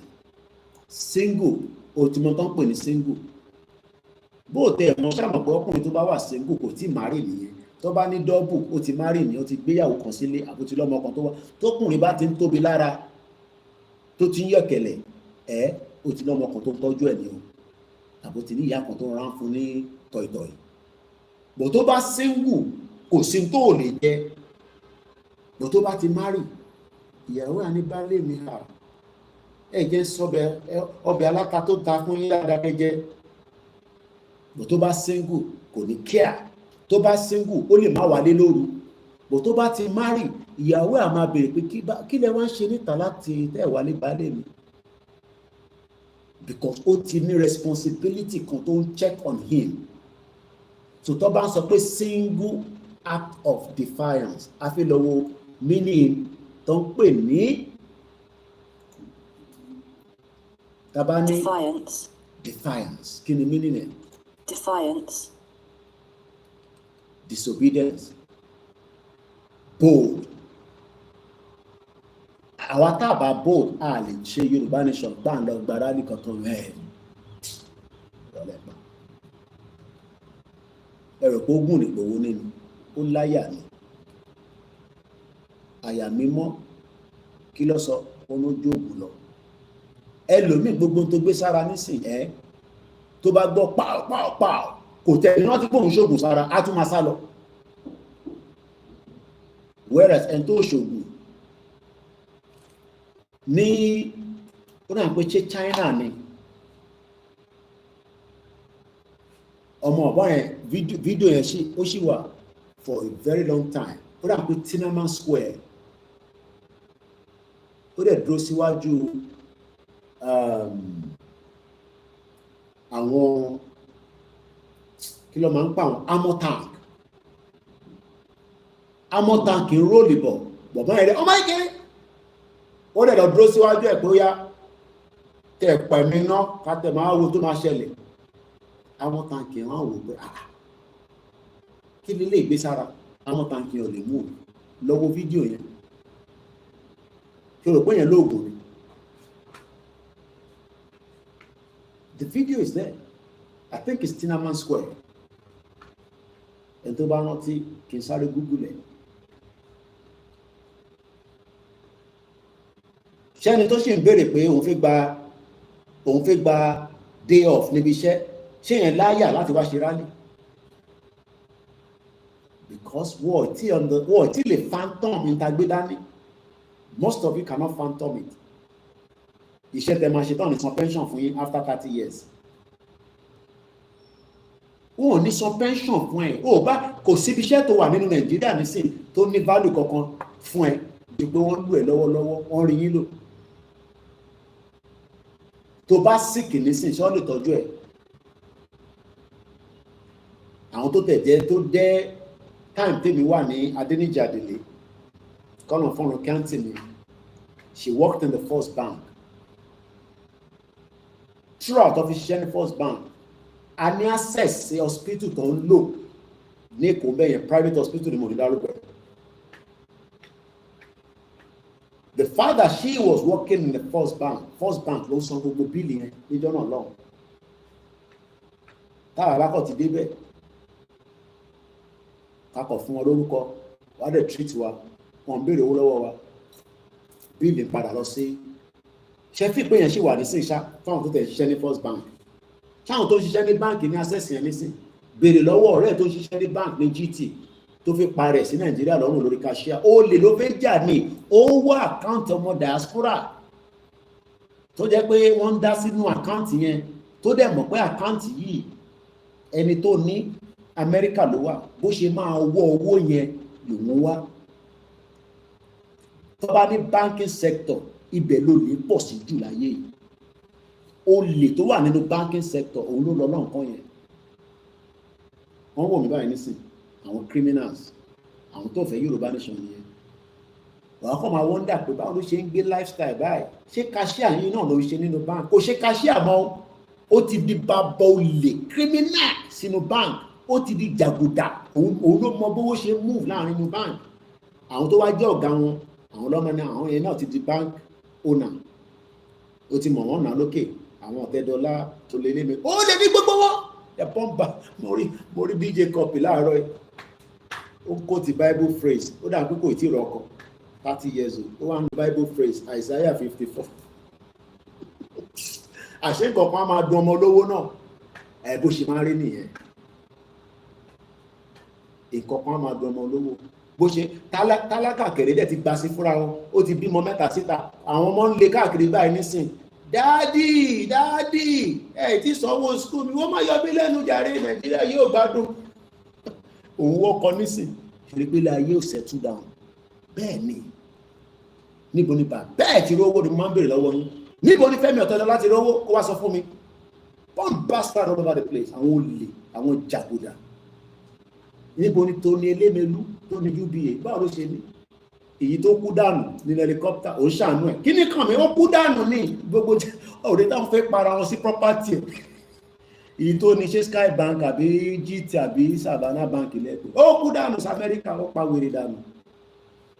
helicopter já wálé àti ìyàwó àtọmọ gbogbo wọn kú dànù. báǹkì yẹn wọn náà ọmọ Yorùbá ló ní wọ́n jagbà lọ́wọ́lọ́wọ́ ni, má pity anybody. bẹ́ẹ̀ nìkan bá kú Nàìjíríà nísìn, láti ta ló kú? Ajímọ̀bí ọmọ ẹ kú, kí làwọn tí bàbá ẹ ti ṣe, bẹ́ẹ̀ bàbá ẹ ti fi dájọ́ rí. má bẹ́ẹ̀ ní kankan, má sunkún fẹ́ ní kankan Nàìjíríà o, because ẹ̀jẹ̀ ti pọ̀ káàkiri, o mọ who is who, o mọ tó ń ṣe.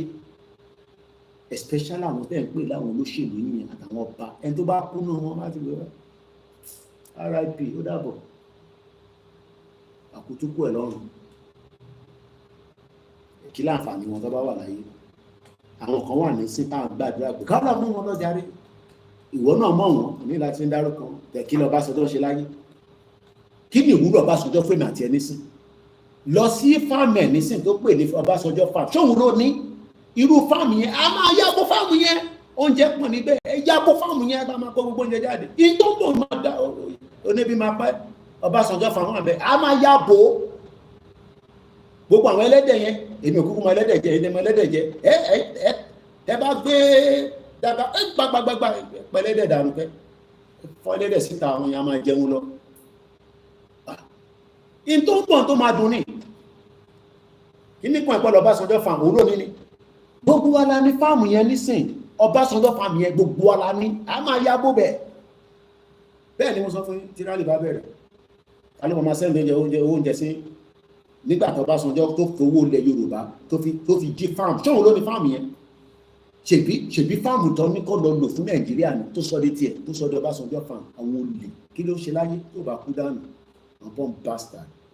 mo sọ fún yín, ẹ sáré, ó kù díẹ̀, ó ti mọ̀ pọ̀ lọ mọbi tó wà. má bí mi pé Ọbásanjọ́ ajá bọ̀bẹ̀, gbogbo àgbàdo tó bá wà bẹ́ẹ̀ fún àgbàdo síta káwọn èèyàn máa jẹun lọ, wọn ní ṣoríire gbogbo wọn.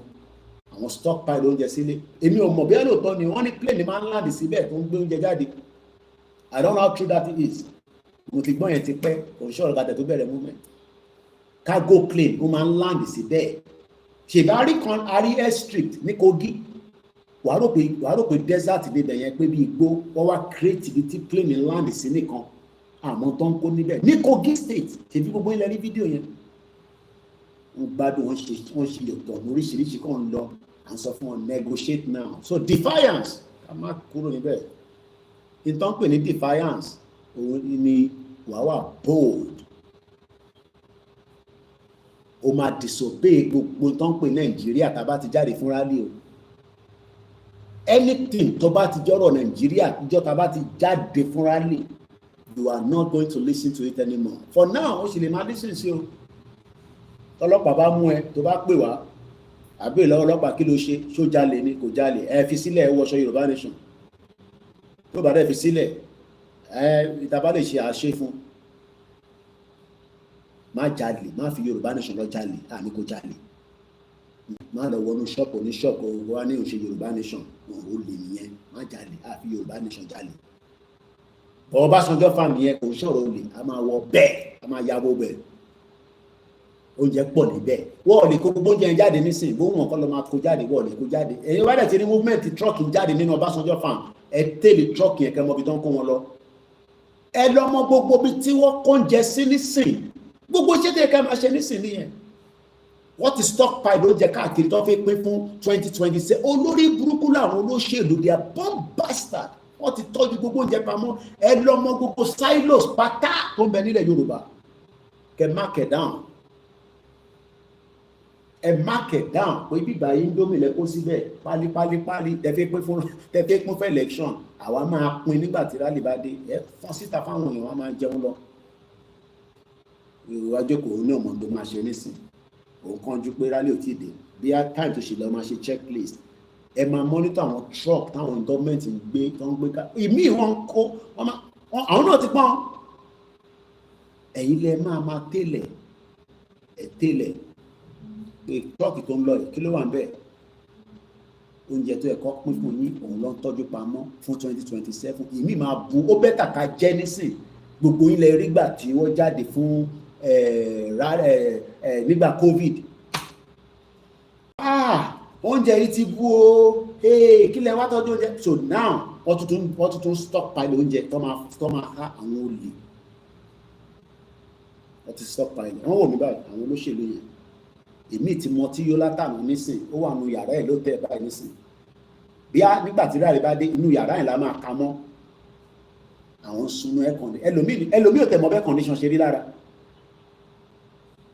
báwo air condition ṣe máa rí lára gbogbo mọ́tò tẹ̀ ń wọ̀ pátá látòkè délẹ̀ ẹ lè mọ impact pé heat yẹn kò dáa lọ sí Dubai bí taxi driver náà dáa ó wá wọnú taxi ẹ̀ ó wá lórí wọn pé nínú 32 degree ó wá ṣí window sílẹ̀ pé kò sí air condition níbẹ̀ train lásán ní Dubai ó ní air condition ṣáwa la máa jẹ́ country tó gbóná ni títa bá gbóná inú ilé gbọ́dọ̀ máa tutù mọ́ ẹ lára wàá tán air condition bó wà wá lẹ́kọ̀ọ́ ẹlòmíì nísìn ọlọ́ọ̀lọ́gbọ́jọ́ tún sílì fa nínú ilé ẹ̀ ti ṣiṣẹ́ kò lè tán nígbà tó níná idiot country bomb bastard. So defiance, as we say. Defiance. Tẹ́tí rẹ̀ mí gan-an ní láti lọ díẹ̀ dáadẹ́ tó padà wá. Mo kàn máa pẹ́ bá akọ̀rọ̀ ṣe briefly ni mo ṣe wá jáde tẹ́lẹ̀. What does defiance stand for? Tó bá ní defiance. Argumentative and defiant behavior including refusing obey rules. Tábà ti jáde fún rally àgbọ̀ kankan tó ń jẹ́ ọ̀rọ̀ Nàìjíríà mọ́ ayé Nàìjíríà ti tán from that day henceforth. Bó bá wù gọ́fúnà kó lọ sórí rédíò ayé ẹ̀ ti tán àwọn ọ̀gbọ́n kan tó ń sọ mọ́sẹ̀ a ti sọ fún kẹ́ negotiate ẹ̀ down ìtàn pè ní defiance nìyẹn. You would have to disobey the rules. Continually challenging authority. I'm continuously challenging them until we have Yoruba nation. Ìyẹn ni bàbá ṣe sọ pé tẹ́ bá ti jáde àwọlé. Mind is to prepare your mind. Tó ẹlòmíì ọmọ ta fi jáde fún. Fúlàní pa kí ní kàn mí pẹ̀lú pé Fúlàní pa yín ìtẹ́ kí gbogbo wa máa prepare yín fún ní gbogbo media ká máa prepare yín fún ọba ẹ̀ survivor kit wọ́n ti pa wá lórí ọmọ máa pààyàn náà lójoojúmọ́ ni ọ̀rọ̀ Nàìjíríà pé wọ́n ní pààyàn níjọ́ kan yẹn fìyẹn sílẹ̀ ìlú pààyàn ìlú tó ń gbẹ̀ ẹ̀jẹ̀ ni wọ́n máa pààyàn títí táyé máa fi táyé ayé òde ní parẹ́ bẹ́ẹ̀ ni alalẹ́ ló máa ń gbé àwọn truck oúnjẹ ẹ̀yin náà máa fi mú sílẹ̀ àwọn driver tó wá truck ẹ máa bè lọ́wọ́ wọn pé truck yẹn kí ló wà nú ẹ̀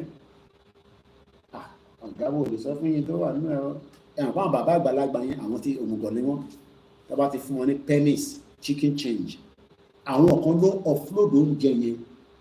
Ẹ gbọ́dọ̀ mọ̀ ní state yín ní local government gbogbo ibi tó ń jẹ pamọ́ sí, ẹ gbọ́dọ̀ mọ̀ nísìn ká tó jáde fún rally, because it could be your survival kit.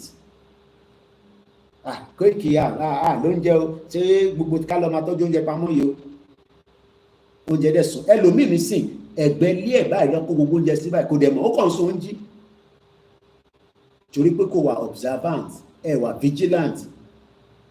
Èmi nísìn I am very vigilant of my surroundings even while I was in the UK. O gbọ́dọ̀ mọ̀ surroundings ẹ̀. Kí ló dé tí lè tí tó jẹ́ pé èèyàn kì í wọbẹ̀ lálẹ́, àárọ̀ ló máa ń wọbẹ̀? Kí ló dé tó kì í wọbẹ̀ lọ́sàn-án, òru ló máa ń wọbẹ̀? Ẹ gbọ́dọ̀ wà vigilant. Ẹ máa fimú fílẹ̀, ẹ súnmọ́ àwọn èèyàn. Ẹ̀yin tẹ́ bá lè gbé ọ̀yàn sí wọn lẹ́nu, ẹgbẹ́ yàn sí lẹ́nu kó kẹ́ fi gbọ́rọ̀ lẹ́nu ẹ̀ jáde. Torí wèrè lọkùnrin, tá a bá ti rí ọ̀yàn, ẹ má bínú ìyá wa, orí wa ti dàrú. A gbé ọ̀yàn sí lẹ́nu, a gbọ́rọ̀ fún ẹ. Bí nínú barracks yẹn, weapon 6 ló wà ń bẹ̀ o. Barracks mi empty, ṣìngbá kò sí kankan níbẹ̀. A kàn gbọ́ military barracks, empty barrel, kò sí kankan níbẹ̀.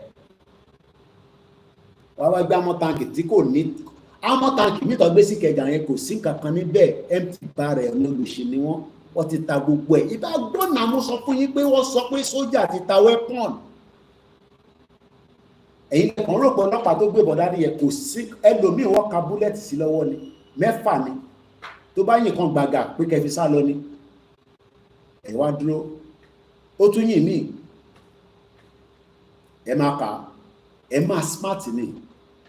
Ó di méjì. Òun náà máa ní pé wọ́n sá lọ. Á tún yìn kẹta, ìkẹrin yẹn wọn appoint sí yín. Ẹni tó bá dira dáadáa, ẹ̀jà wálẹ̀. Tó wọ́n fi di kẹfà, ẹ gbàgbọ́n ọwọ́ ẹ̀, ẹ wá nà lóògùn. Ẹ nà ní oògùn gidi, kò ní oògùn tẹ́ máa nà yẹn ilé ní kó lọ kú sí. Torí bomb bastard ọmọ Fúlàní ni. You think it's a joke? Ẹ fi bàbá Akintoye lè máa ṣàlàyé gbogbo eléyìí. Platform tó lè ṣàlàyé fún yín lélẹ̀, gbogbo àwọn platform tó kù wọ́n bẹ̀rù. Gbogbo ẹni mo fi sọ, they are scared. Àwọn náà fi gba country, ọ̀nà olè fẹ́ fi gbà. Ẹ̀rù pa àlọ́ jó lọ́wọ́ ni. Máa wà defiance. Koiki, ọlọ́pàá máa mú ẹ. A ní o máa disobey rules tá bá ti jáde, kò sí kankan tó ń jẹ́ rules kankan mọ́. Àgbọ̀n kankan mọ́. The rules of engagement have changed. Ìyẹn ló ṣe pè ní defiance. Spelling is D as in dodo, E as in egg, F ẹja, I India, A apple, N November, C for chalk. Ọmọ chalk táwọn ọmọ school máa ń lò. Ṣé wọ́n ṣe máa ń lo chalk? Kò ní dá fún gbogbo èèyàn olóṣèlú yìí. Nígbà tí electronic board ti wà nísìnyí, ọmọ tó ń pè ní electronic board yẹn ni pé pẹ́ẹ̀nì yẹn tó bá fi kọ̀ọ̀kan, mo ti rọ ní school àwọn ọmọ mi. Àgbà tí mi náà kàwé kékeré náà láka o. Tó bá ti fi kọ̀ọ̀kan báyìí, a tún tẹ̀ kọ̀ọ̀kan, a pa gbogbo ẹ̀. Wọ́n ṣì ń lo chalk, blackboard táwa lò nígbà tí mi wà ní Abẹ́òkúta grammar school. You no go better for anybody. Èmi sọ fáwọn àwọn students association mi. Láti 4 years ago, lèmi ti fuck off kúrò ní WhatsApp group fún àwọn olóṣì. Ẹ máa kí ni language yẹn kì í fún wọn lẹ́bẹ̀ẹ́. Àwọn idiot. Mo sọ fún wọn nígbà yẹn. Gbogbo wọn nísìnyí. Ẹlòmíì inú wọn kò rón jẹjẹ báyìí nísìnyí. Ẹlòmíì inú wọn kò rón jẹjẹ. Ẹlòmíì wọn gbára wọn gidi. Jẹ́ ọ̀kan ṣe ìgbẹ́jọ́ kan mọ̀ tẹ́tí gbàgbé kan nípa mi máa send message sí wọn, máa send audio mi sí wọn. Àyẹ̀wò á ní Mr. Koiki, ó ní Koiki, ó ní ṣe mo mọ̀ pé kéèsì yẹn wọ̀ tí yanjú ẹ̀. Mo ní kéèsì wo? Ìkan náà àwọn colleagues wa tó gbá gẹ́ ọ̀yàn gbawó lọ́wọ́ ẹ̀. Mo mọ̀ bí ó tún jẹ́ lóbò. Torí ọkùnrin wèrè ni wá. We are born bastard. Tó bá gbowó lọ́wọ́ obìnrin, wọ́n pọ̀ bẹ́ẹ̀ ní London náà. Àwọn ìyá oníyà tó ń tán ra manager ayé ara wọn, wọ́n á gbowó lọ́wọ́ wọn, á tún jẹ wọ́n nísàlẹ̀. Ó wá ní kò tí dáwó padà. Mo mọ̀ nípa kéèsì yẹn ti pẹ́ díẹ̀ pẹ̀lú torí èmi ò sí ní group mi ti fuck up kúrò ní group. Nígbà tó ní tèmi sọ ẹ̀rọ Nàìjíríà máa break Nàìjíríà, àwọn ọmọ Yorùbá nìyẹn wọ́n dẹ̀ fi máa gbowó lọ́wọ́ èmi. Ẹ̀yin lẹ́ ń dáwó síbẹ̀, ẹ máa dáwó sí school association, wọ́n máa ṣe blackboard, wọ́n máa ṣe toilet. Ṣé bẹ́ẹ̀ ṣe bọ́ ṣe ń ṣe London nìyẹn l'Amẹ́ríkà? ṣèbówó pé kẹ́kọ̀ọ́ ṣe fàájì nìkan lẹ máa ń dá l'Amẹ́ríkà èyí tẹ́ lọ sí yunifásitì jẹ́ máa ń dáwó pé kọ́ ṣe blackboard kọ́ ṣe toilet ìlú òfò ìgbà tó yé wa tẹ́lẹ̀ là ń ṣe gbogbo yẹn èmi náà ti da bẹ́ẹ̀ rí owó ọmọgọ̀ a fi ṣe blackboard a máa tún toilet kan ní school toilet tẹ́kọ́ tí omi ò ní rọ́ọ̀nì níbẹ̀ ó máa padà dilapidated ni wọ́n á bèèrè pé kí ló ṣẹlẹ̀ tọ́ ìtí bọ̀bọ́yàn ti fún lówó ẹ̀ padà mo ní sọ fún president tànà ó ní ẹ kò yàn ṣe kankan sí mo ní president tó wà ń bẹ́ẹ̀ ní sí nǹkan ẹ̀rọ náà sọ fún wọn ní bọ̀bọ́yàn náà máa dáwó padà ọ̀la àṣùwàní wàláì nígbà tó máa tún di few seconds lọ́mọ ẹ̀ tó send message kí n bá òun wá nǹkan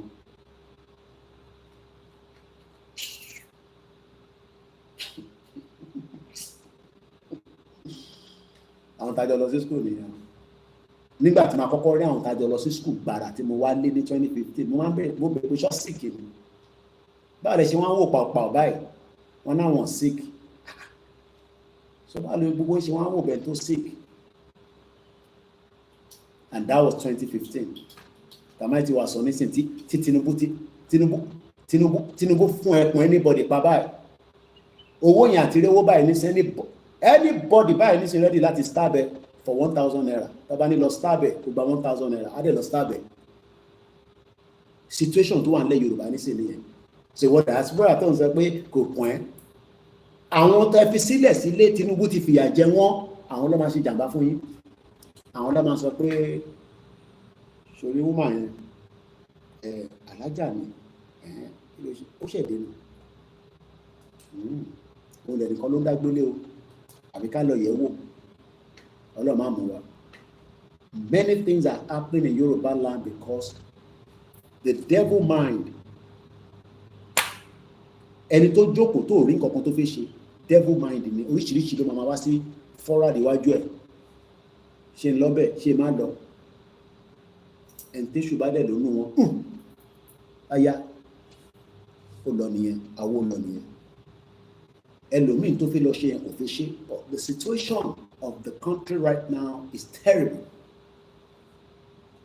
extremely terrible báwo lè ṣe máa fún yàn ní 5,000 naira tó máa kí díẹ̀ mẹ́ta ẹ ṣe àwọn àná àwọn diaspora like nǹkan mẹ́yàn àgbẹ̀ wọ́n ti fún wọn 5,000 naira káwọn máa kí wa léraléra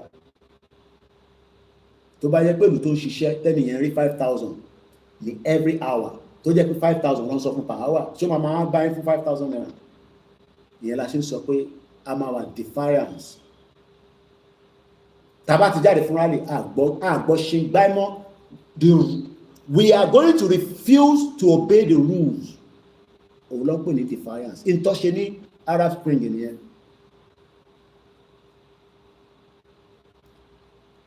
let's take it again. What is defiance behavior? Kí ni behavior tó bá wà defiance? You will not obey the rules. So what tó ń bẹ̀rù kí ló fẹ́ wá bẹ̀rù fún nígbà tẹ́yẹ́ gbà ní obey rules?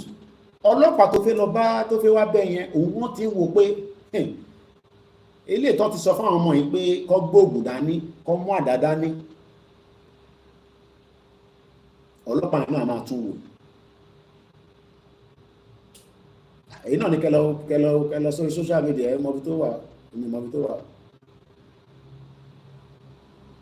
ọlọ́pàá yìí náà máa bèèrè pé wà guan lọ́dọ̀ tí wà ní UK tó bá ní wà guan tó bá ní nothing guan tètè máa wà àdúgbò tó wà kó máa yẹ pé àwọn tó ń bìkọ̀ wà guan tó bá máa sọ lẹ́lẹ́kejì yẹn wọ́n lè yọ jagamu jáde ẹni tí lè ṣẹlẹ̀ tó bá ní UK ni mo ti mọ̀ pé ó lè wòyàn lẹ́ẹ̀mẹ́ta wọ́n bí bàbá ẹ̀dá tó bá wà lórí train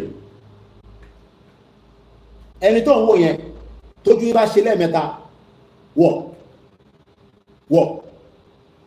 tó ń sọ yẹn tí wọ́n bá tètè gbéra ńlẹ̀ pé sorry ìyẹn la ṣe máa ń sọ sorry lé mẹ́wàá asta bẹni adẹjáde ní sórí ẹni tó wà lẹ́gbẹ̀ẹ́ yẹn tí wọ́n lò pé ó máa defend ẹ̀ sórí ìwé tó kà tẹ́lẹ̀ ayá gbé ìwé yẹn báyìí torí kò fẹ́ mọ̀ tó ń wà lẹ́gbẹ̀ẹ́ awó lọ nìyẹn ó pa ẹ́ dànù nìyẹn. That is why we are very careful in those countries. Mad country nílùú yẹn náà bó ṣe bẹ́ẹ̀ ṣe ń rí ní glamour tí máa ń sọ yẹn ó má dìdú wèrè especially àwọn àjọ̀nù oríṣiríṣi atẹ́gùn tó ti fẹ́ káàkiri àwọn náà máa ń fẹ́ atẹ́gùn oríṣiríṣi àwọn náà máa ń gbẹ̀jẹ̀ o torí ọmọ tó ń wẹ̀ tó ń sọ fún ẹ pé ó fẹ́ padà sẹ́wọ̀n ìwọ ọmọ kóun fẹ́ padà sẹ́wọ̀n tó ẹlòmíì láìkẹ̀ wọ́n nu wọn prison yẹn bí ọ̀nà dá ohun ní fáwọn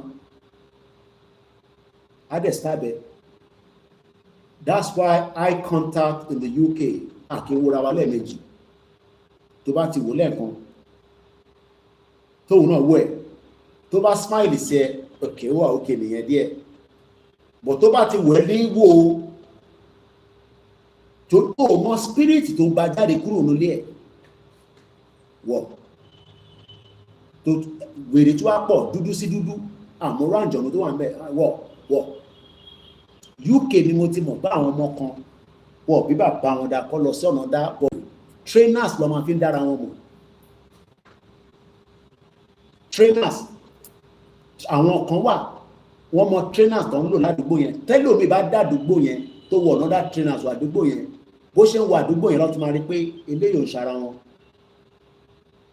ìyẹn ni UK ṣe sọ pé dangerous weapon àwọn ọ̀bọ̀n àwọn àdá àwọn ọ̀bẹ kankan tó wà lọ́wọ́ yín ẹ kó padà wá fún wa so nígbà tílẹ̀ Yorùbá náà tó bá di pé gbogbo ẹ̀ dust bá ti ń settle down àwa sọ fẹ́yìn náà pé àdá tó wà lọ́wọ́ ẹ̀yẹn kó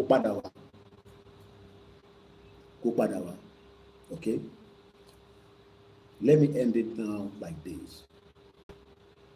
mo kí gbogbo wa bẹ́ẹ̀ ọ̀dà àwọn ọmọ ṣorí fìlà pé nìkan máa ń dé anyhow yẹn àwọn ọdẹ fìlà anyhow irú àwàtà jẹ́ adult ni wọ́n really but àwọn tó jẹ́ ọmọ kéékèèké yẹn fìlà lásán ọmọ kò tó bá jẹ́ fìlà yẹn báyìí eastern ló ti wá tó bá dẹ̀ lọ Peckham dá padà báyìí ṣorí tó bá gbé báyìí dé Peckham àwọn ti Peckham mọ̀ pé eastern ló ti ń bọ̀ wọ́n ọ̀dẹ̀ mọ́ tó fi wá ṣe ládùúgbò yẹn so gbogbo country ló ní issue tiẹ̀ bẹ́ẹ̀ni amazing but the true story I have lived in the UK for 20 years these are my concern for my children àwọn ọmọ tá à ń bí nísìn ọlọ́run kó wà pẹ̀lú gbogbo wọn kó máa bá fi ṣẹ̀ṣọ́ wọn ṣe o máa pilot àwọn ọmọ ẹ̀ máa tẹ̀lé wọn káàkiri ni this is why we are saying that let's give them another life ká fún wọn ní another hope kò ṣe pé UK ò dùn kò ṣe pé kò wọ́ òkè but káwọn ọmọ yẹn náà pẹ̀lẹ́ ìtẹ́wà ńlé kí gbogbo wa ṣe kí ni ká gba country wa ká wà ní ìgbé àlàáfíà ìyẹn ni bàbá Akintoye ṣe ń sọ fún wọn ní Punch newspaper negotiate now ẹ̀yin olóṣèlú ẹ̀ ní gbọ́rọ̀ ẹ̀yin sọ̀rọ̀ 2027 when situation is tense right now in the country. Ó ní fídíò kan tí mo tún fẹ́ play kọ́lọ̀ ń jẹ́ tètè rí mo kí gbogbo ẹ̀yin tẹ́ wà lórí ìjókòó bí n tẹ̀ dárúkọ yín mo kí yín o and we love every one of you for the great work we are all doing. Máa yẹn bẹ̀rẹ̀ pẹ̀lú yẹn lọ sórí history mi lórí YouTube and I believe àná náà ni mo wò almost mo tẹ̀wọ̀n pé Délé Mọ̀mọ́dù pọ́mọ Ẹdó ni ṣe àwọn fídíò ẹ̀kan lánàá tó náà ṣe sí Edo State. Let me play this while I'm looking for that. Ẹ gbádùn ilé lọ́wọ́. This is Díyà Òjó nígbà táwọn Lagos State Union tó ṣe party kan ní London. Mo sì mi ló sẹ́ndẹ̀ sí mi lánàá. So while I'm playing this, I will be looking for the video tani gangan. So ẹ̀yin tẹ́ ń gbọ́ mi àtẹ̀yẹ ẹ̀yin tí ẹ máa tún gbọ́ mo kí gbogbo wa o. Let's watch, let's listen to this while I'm looking for the video.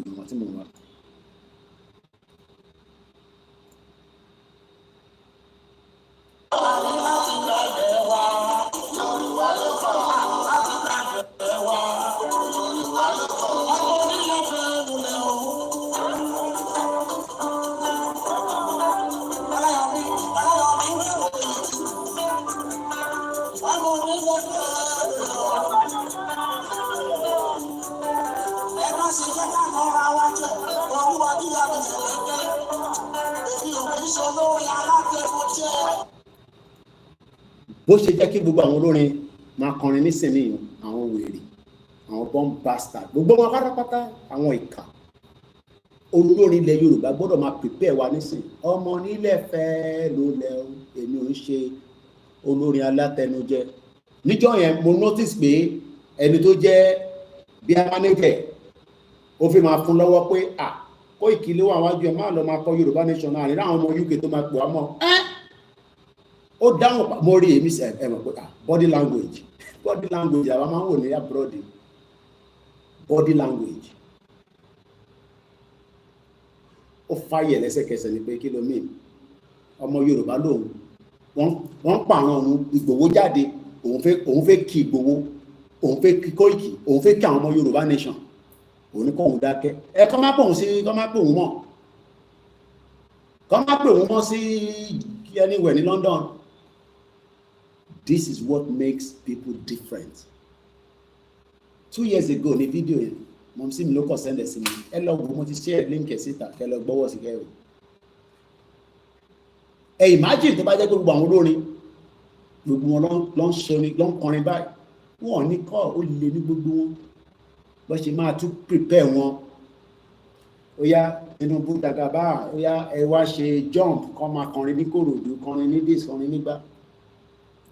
Wicked bomb bastard Yoruba actors, artists, musicians that have deceived every one of us. Ìwọ̀n bá dé ẹni tí yóò kù díẹ̀, ẹ jẹ́ ká gbọ́ Díyà Òjó lẹ́ẹ̀kan sí. Mo kí ẹ brother mi Díyà Òjó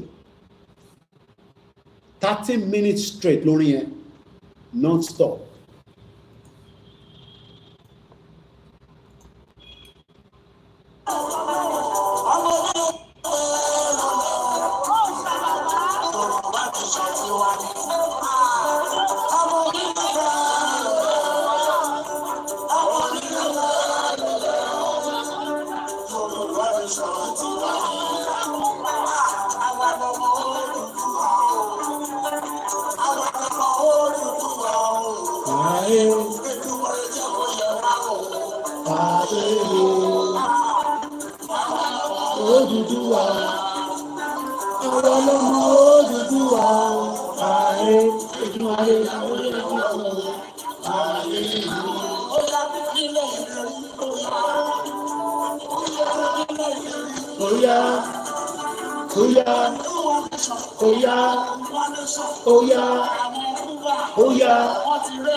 Àwọn ọmọ nílẹ̀ fẹ́ lulẹ̀.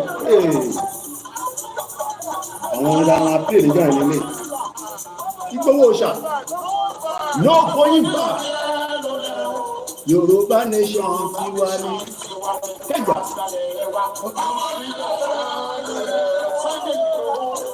Ilé fẹ́ lulẹ̀. Yorùbá nation ti wá ní.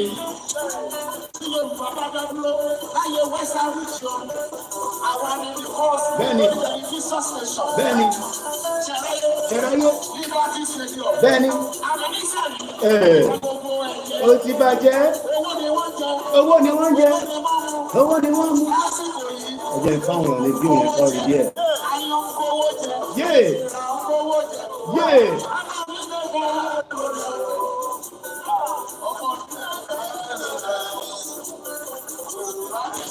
Tiwa ni Amadele, Amadele, Amadele, Amadele, tẹ́lá fẹ́ wo fídíò yẹn ẹ lọ sórí Facebook mò ń tẹ̀ lọ́wọ́ báyìí. Amadele, ọwọ́ àwọ̀ Ìgbòho ṣá, Ìgbòho ṣá, Ìgbòho ṣá.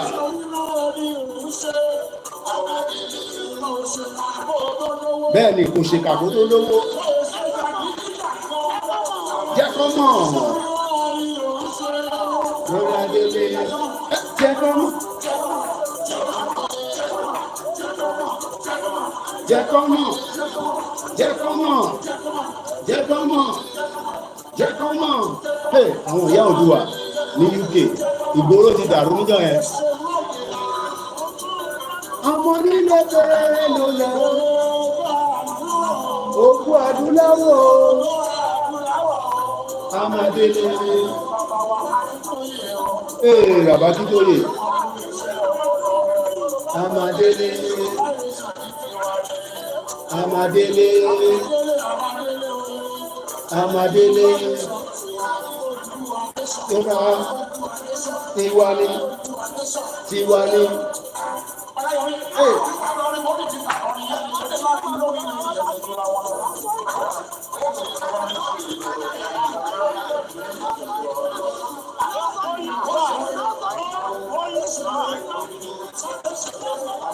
Sunday ṣe rere lórí ó ṣe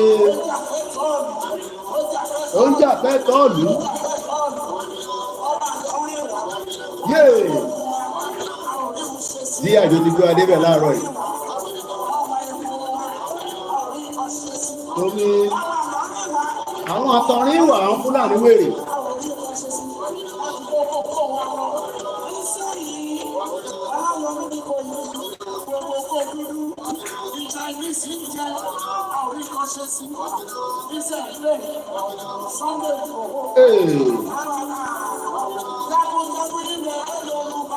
jagunjagun ilẹ̀ Yorùbá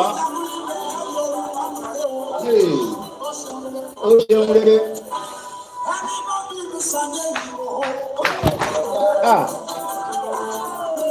ògbòǹgbò Ìgbòho òòṣà Ìgbòho òòṣà Ìgbòho Ìgbòho ògbòǹgbò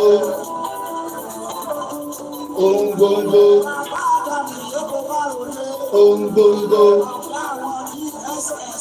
ọ̀gá àwọn DSS ọ̀gá gbogbo ọlọ́pàá ògbòǹgbò láìro wọ́n bínú ẹ̀ láìṣẹ́ láìro wọ́n bínú o jẹ́kọ́mọ̀ jẹ́kọ́mọ̀ jẹ́kọ́mọ̀ jẹ́kọ́mọ̀ jẹ́kọ́mọ̀ jẹ́kọ́mọ̀ jẹ́kọ́mọ̀.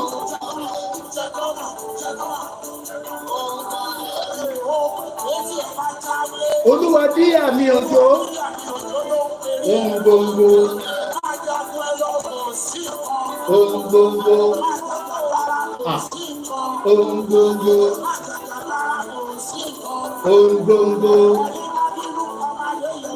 ohun gbogbo ohun gbogbo Fúlàní ọ̀gá Fúlàní ọ̀gá Fúlàní ló ń jẹ́ o yé ọ̀gá Fúlàní ló ń jẹ́ o yé ọ̀gá Fúlàní ló ń jẹ́ o Fúlàní ọ̀gá Fúlàní ló ń jẹ́ o jẹ́kọ́mọ̀ jẹ́kọ́mọ̀ jẹ́kọ́mọ̀ jẹ́kọ́mọ̀ jẹ́kọ́mọ̀ jẹ́kọ́mọ̀ jẹ́kọ́mọ̀ jẹ́kọ́mọ̀ jẹ́kọ́mọ̀ jẹ́kọ́mọ̀ jẹ́kọ́mọ̀ jẹ́kọ́mọ̀ jẹ́kọ́mọ̀ jẹ́kọ́mọ̀ jẹ́kọ́mọ̀. Ọ̀gá Fúlàní ló ń jẹ́ o ọ̀gá Fúlàní ló ń jẹ́ o tí gbogbo wa ní kó máa gbọ́dọ̀ bẹ̀rẹ̀ torí kò sí ibòmíràn tí a lè lọ àjò lè dàbí ilé ẹ jẹ́ ká sowọ́pọ̀ ká fi mọ̀ ṣọ̀kan kó dèrègbè. láti bẹ́ẹ̀lẹ̀ tó fi dé ẹjọ́ tó fi dé kìtì tó fi dé òjò padà sí Yeah.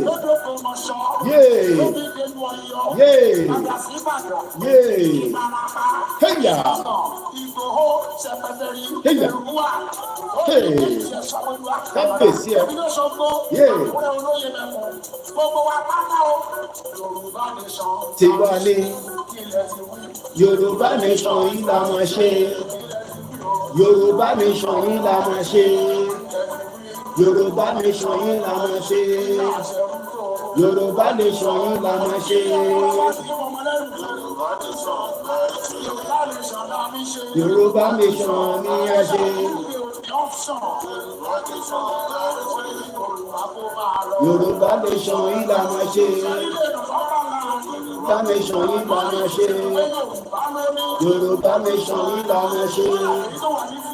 Yorùbá nation yìí la máa ṣe.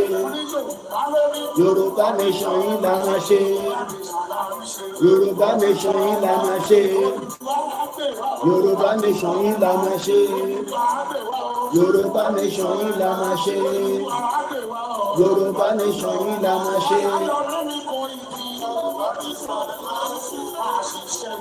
Yorùbá nation yìí la máa ṣe. Yorùbá nation yìí la máa ṣe. Yorùbá nation yìí la máa ṣe. Yorùbá nation yìí la máa ṣe. Yorùbá nation mi la ní ṣe. Yorùbá nation mi la ní ṣe.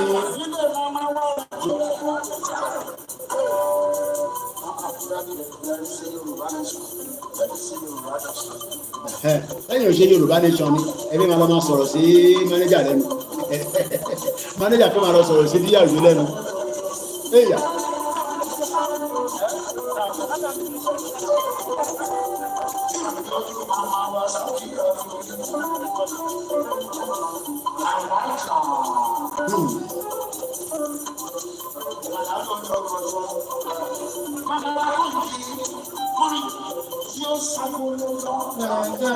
Ẹ̀yà ló ṣàgolo pẹ́pẹ́pẹ́.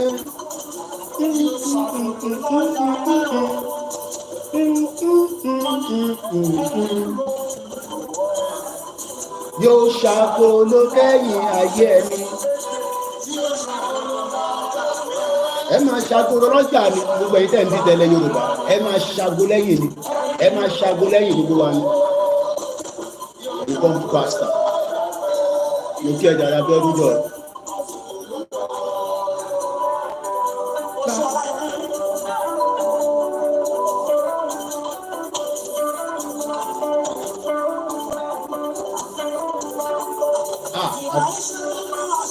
Bẹ́ẹ̀ni, òun ṣe mímọ̀ ṣe.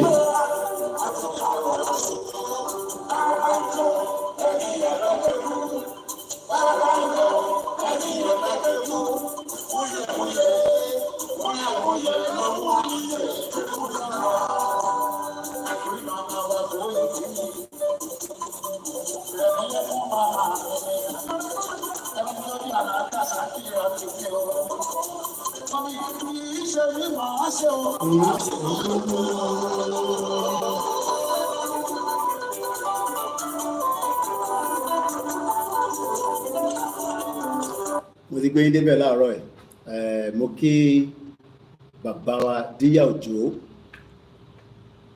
We did not pay him for day service 2 years ago.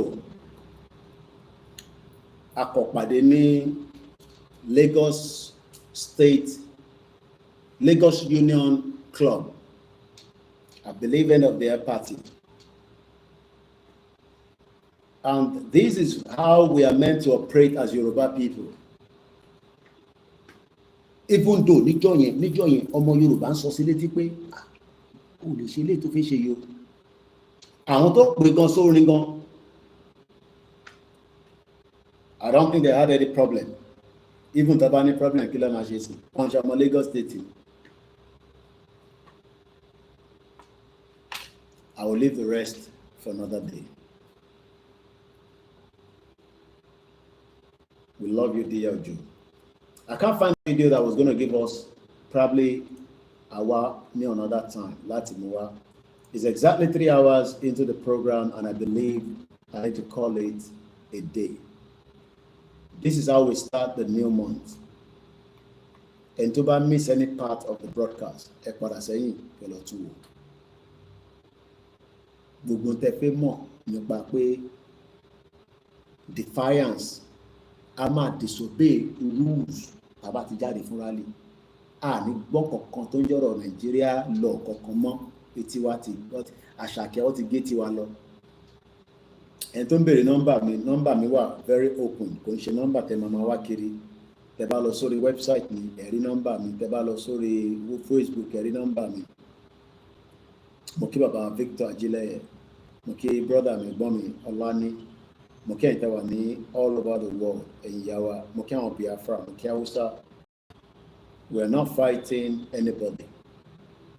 We just want to have our own country, that's all. And on that note, ẹ má gbàgbé, this is still an organization. Ẹnu òdún yọ̀mùyọ̀mù. Koiki, we love you. Owó la máa fi support organization. Mo dúpẹ́ fún gbogbo ẹ̀yin tẹ́ support wa, at least Capstar wa ta fi lò fún rally as fully now ready to go. Wọ́n paint ẹ̀ lọ́wọ́, tó bá ti paint ẹ̀ tán wá ṣe fídíò fún mi, màá wá fi wọ̀nyí. Ọdún méjì ló fi jókòó sílẹ̀ tó yẹ pé ẹbí tá gbé sí gan bàbá tó fún wa tó yá wa pé tàbá yàn gbọ́dọ̀ rí níbi tó wà níbi situation ẹ̀. It has cost me a lot of money to bring it back to life, but with the help of ẹ̀yin èèyàn wa náà ni, at least it will be useful when we move with the staff and all other things that we are going to need. As you need supporting, we will take it. It has cost us close to not 1 million, but not close to 500,000.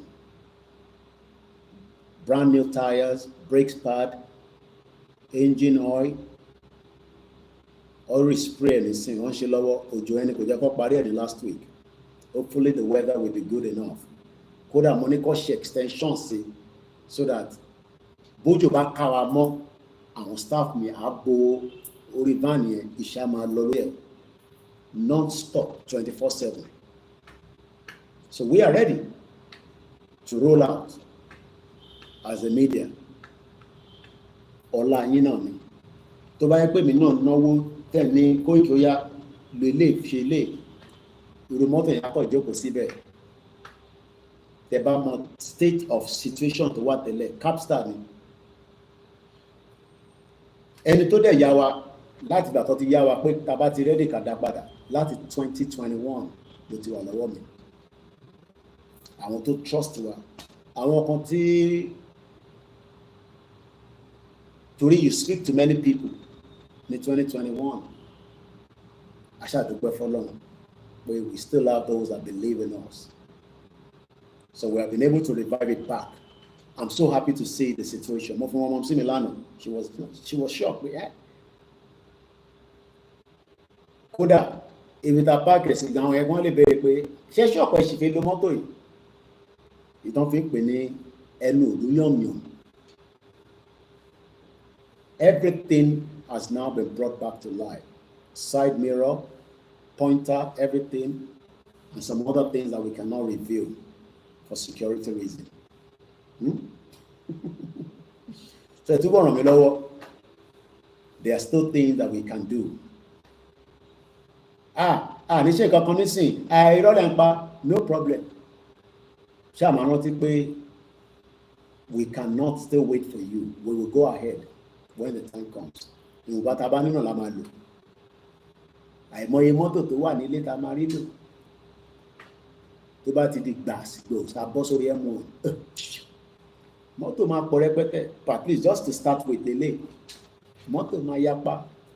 Ẹlòmíì kan máa abandon. Gbogbo mọ́tò wọn tán páàkì sínú ilé wọn, gbogbo ọgbà yẹn. Gbogbo àwọn owó ìka ti jí lọ́wọ́ wa, ẹ̀yin politicians, tẹ́ ra mọ́tò bẹ̀rẹ̀ sínú ilé. Ó kù díẹ̀. So that's how far we can go this morning. And tó bá fẹ́ ràn wá lọ́wọ́, it's voluntary. Do so that we can do more. There's still a lot that can be done even when we are out in the rally. continuity ni until tí bàbá bá wá sọ pé a ti gba country o ó dẹ̀ ti kù sọ́wọ́ government. Ìwọ tó ní ṣé bó ṣe máa wá ṣẹlẹ̀ náà lélẹ̀ ìtẹ́ǹsọ́ yìí no báwo ló ṣe fi máa ṣẹlẹ̀ tẹ́lẹ̀. Idiot all over the place.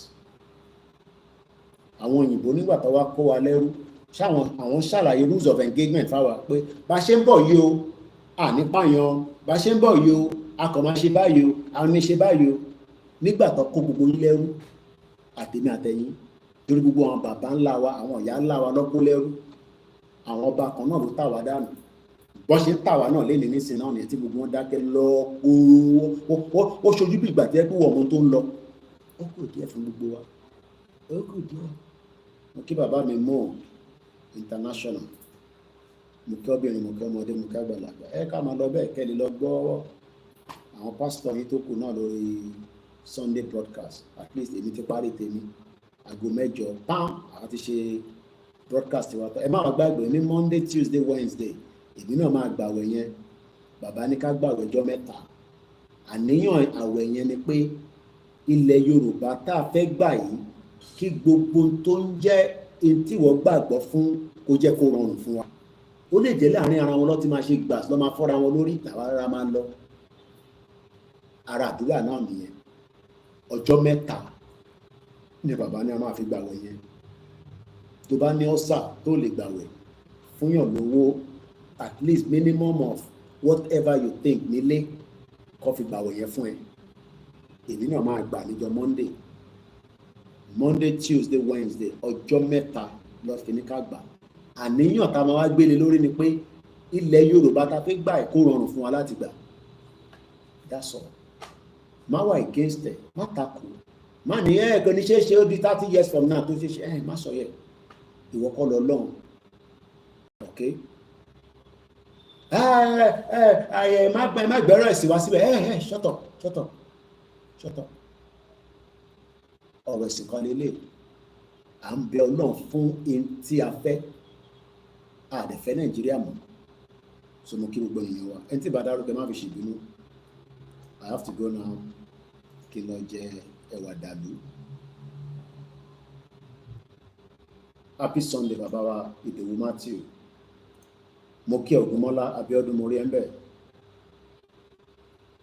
Òṣèlú kò lè gbé wá spark us mo kí ẹ Yorùbá nation la fẹ́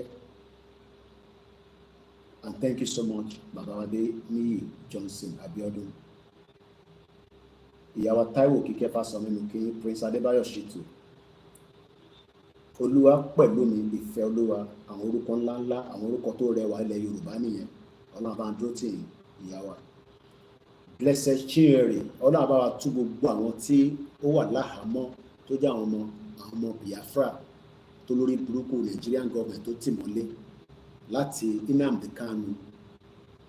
Ọlọ́run á ṣe nírọ̀rùn fún Simon Ekpa kò ń ṣe terrorist okay o lè má like Igbo má mi terrorist ní Simon Ekpa ìjà tó ń jà lèmi náà ń jà lọ́wọ́lọ́wọ́ yìí olúkálukú ló máa lo ọ̀nà tó bá wù láti fi gbàrà wọn sílẹ̀ tó o bá nífẹ̀ẹ́ wọn fi wọ́n sílẹ̀. Mo kí gbogbo àwọn staff wa happy Sunday lẹ́ẹ̀kan sí Mr. Olúwọlé Ọ̀ṣọ́ mo kí yín. And on that note, I will leave it like this. Mr. Ìyàwó Adéníkè Adéwọlé mo kí yín. Ẹ̀yin tẹ́ wà lórí Twitter and all the platforms. Ẹ̀yin tẹ́ máa tún wò. Take note of everything I have said. Èmi ò ń sọ̀rọ̀ ní bíbá. Ó ní meaning wà lọ review ẹ̀ ni. Mike diaspora kan sọ fún ẹ pé ìtọ́fẹ́ ṣe yẹn ó fi dàlúrú ni. Bẹ́ẹ̀ ni ìlú ti dàrú fún rẹ̀ rẹ́dì. Àwàkọ́lá dàrú. And on that note, God bless Yoruba land. God bless our leaders. God bless Igboho. God bless Baba Akintoye. God bless all the leaders of this movement. We cannot stop loving Professor Akintoye for the great he's doing. At 90 years old, how he does it, I don't know.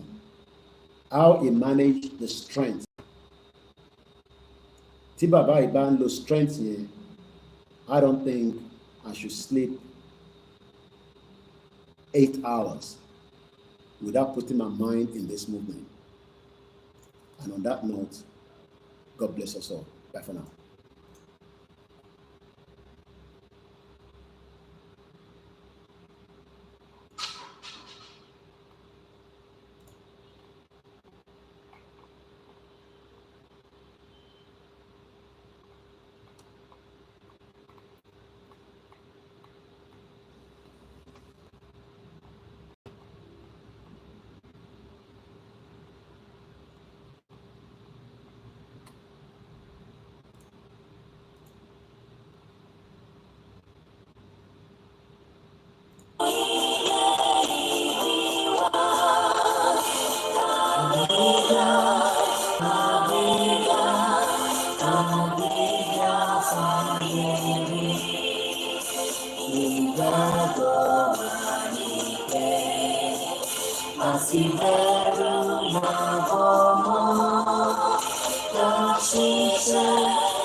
Happy Sunday and the rest of the day.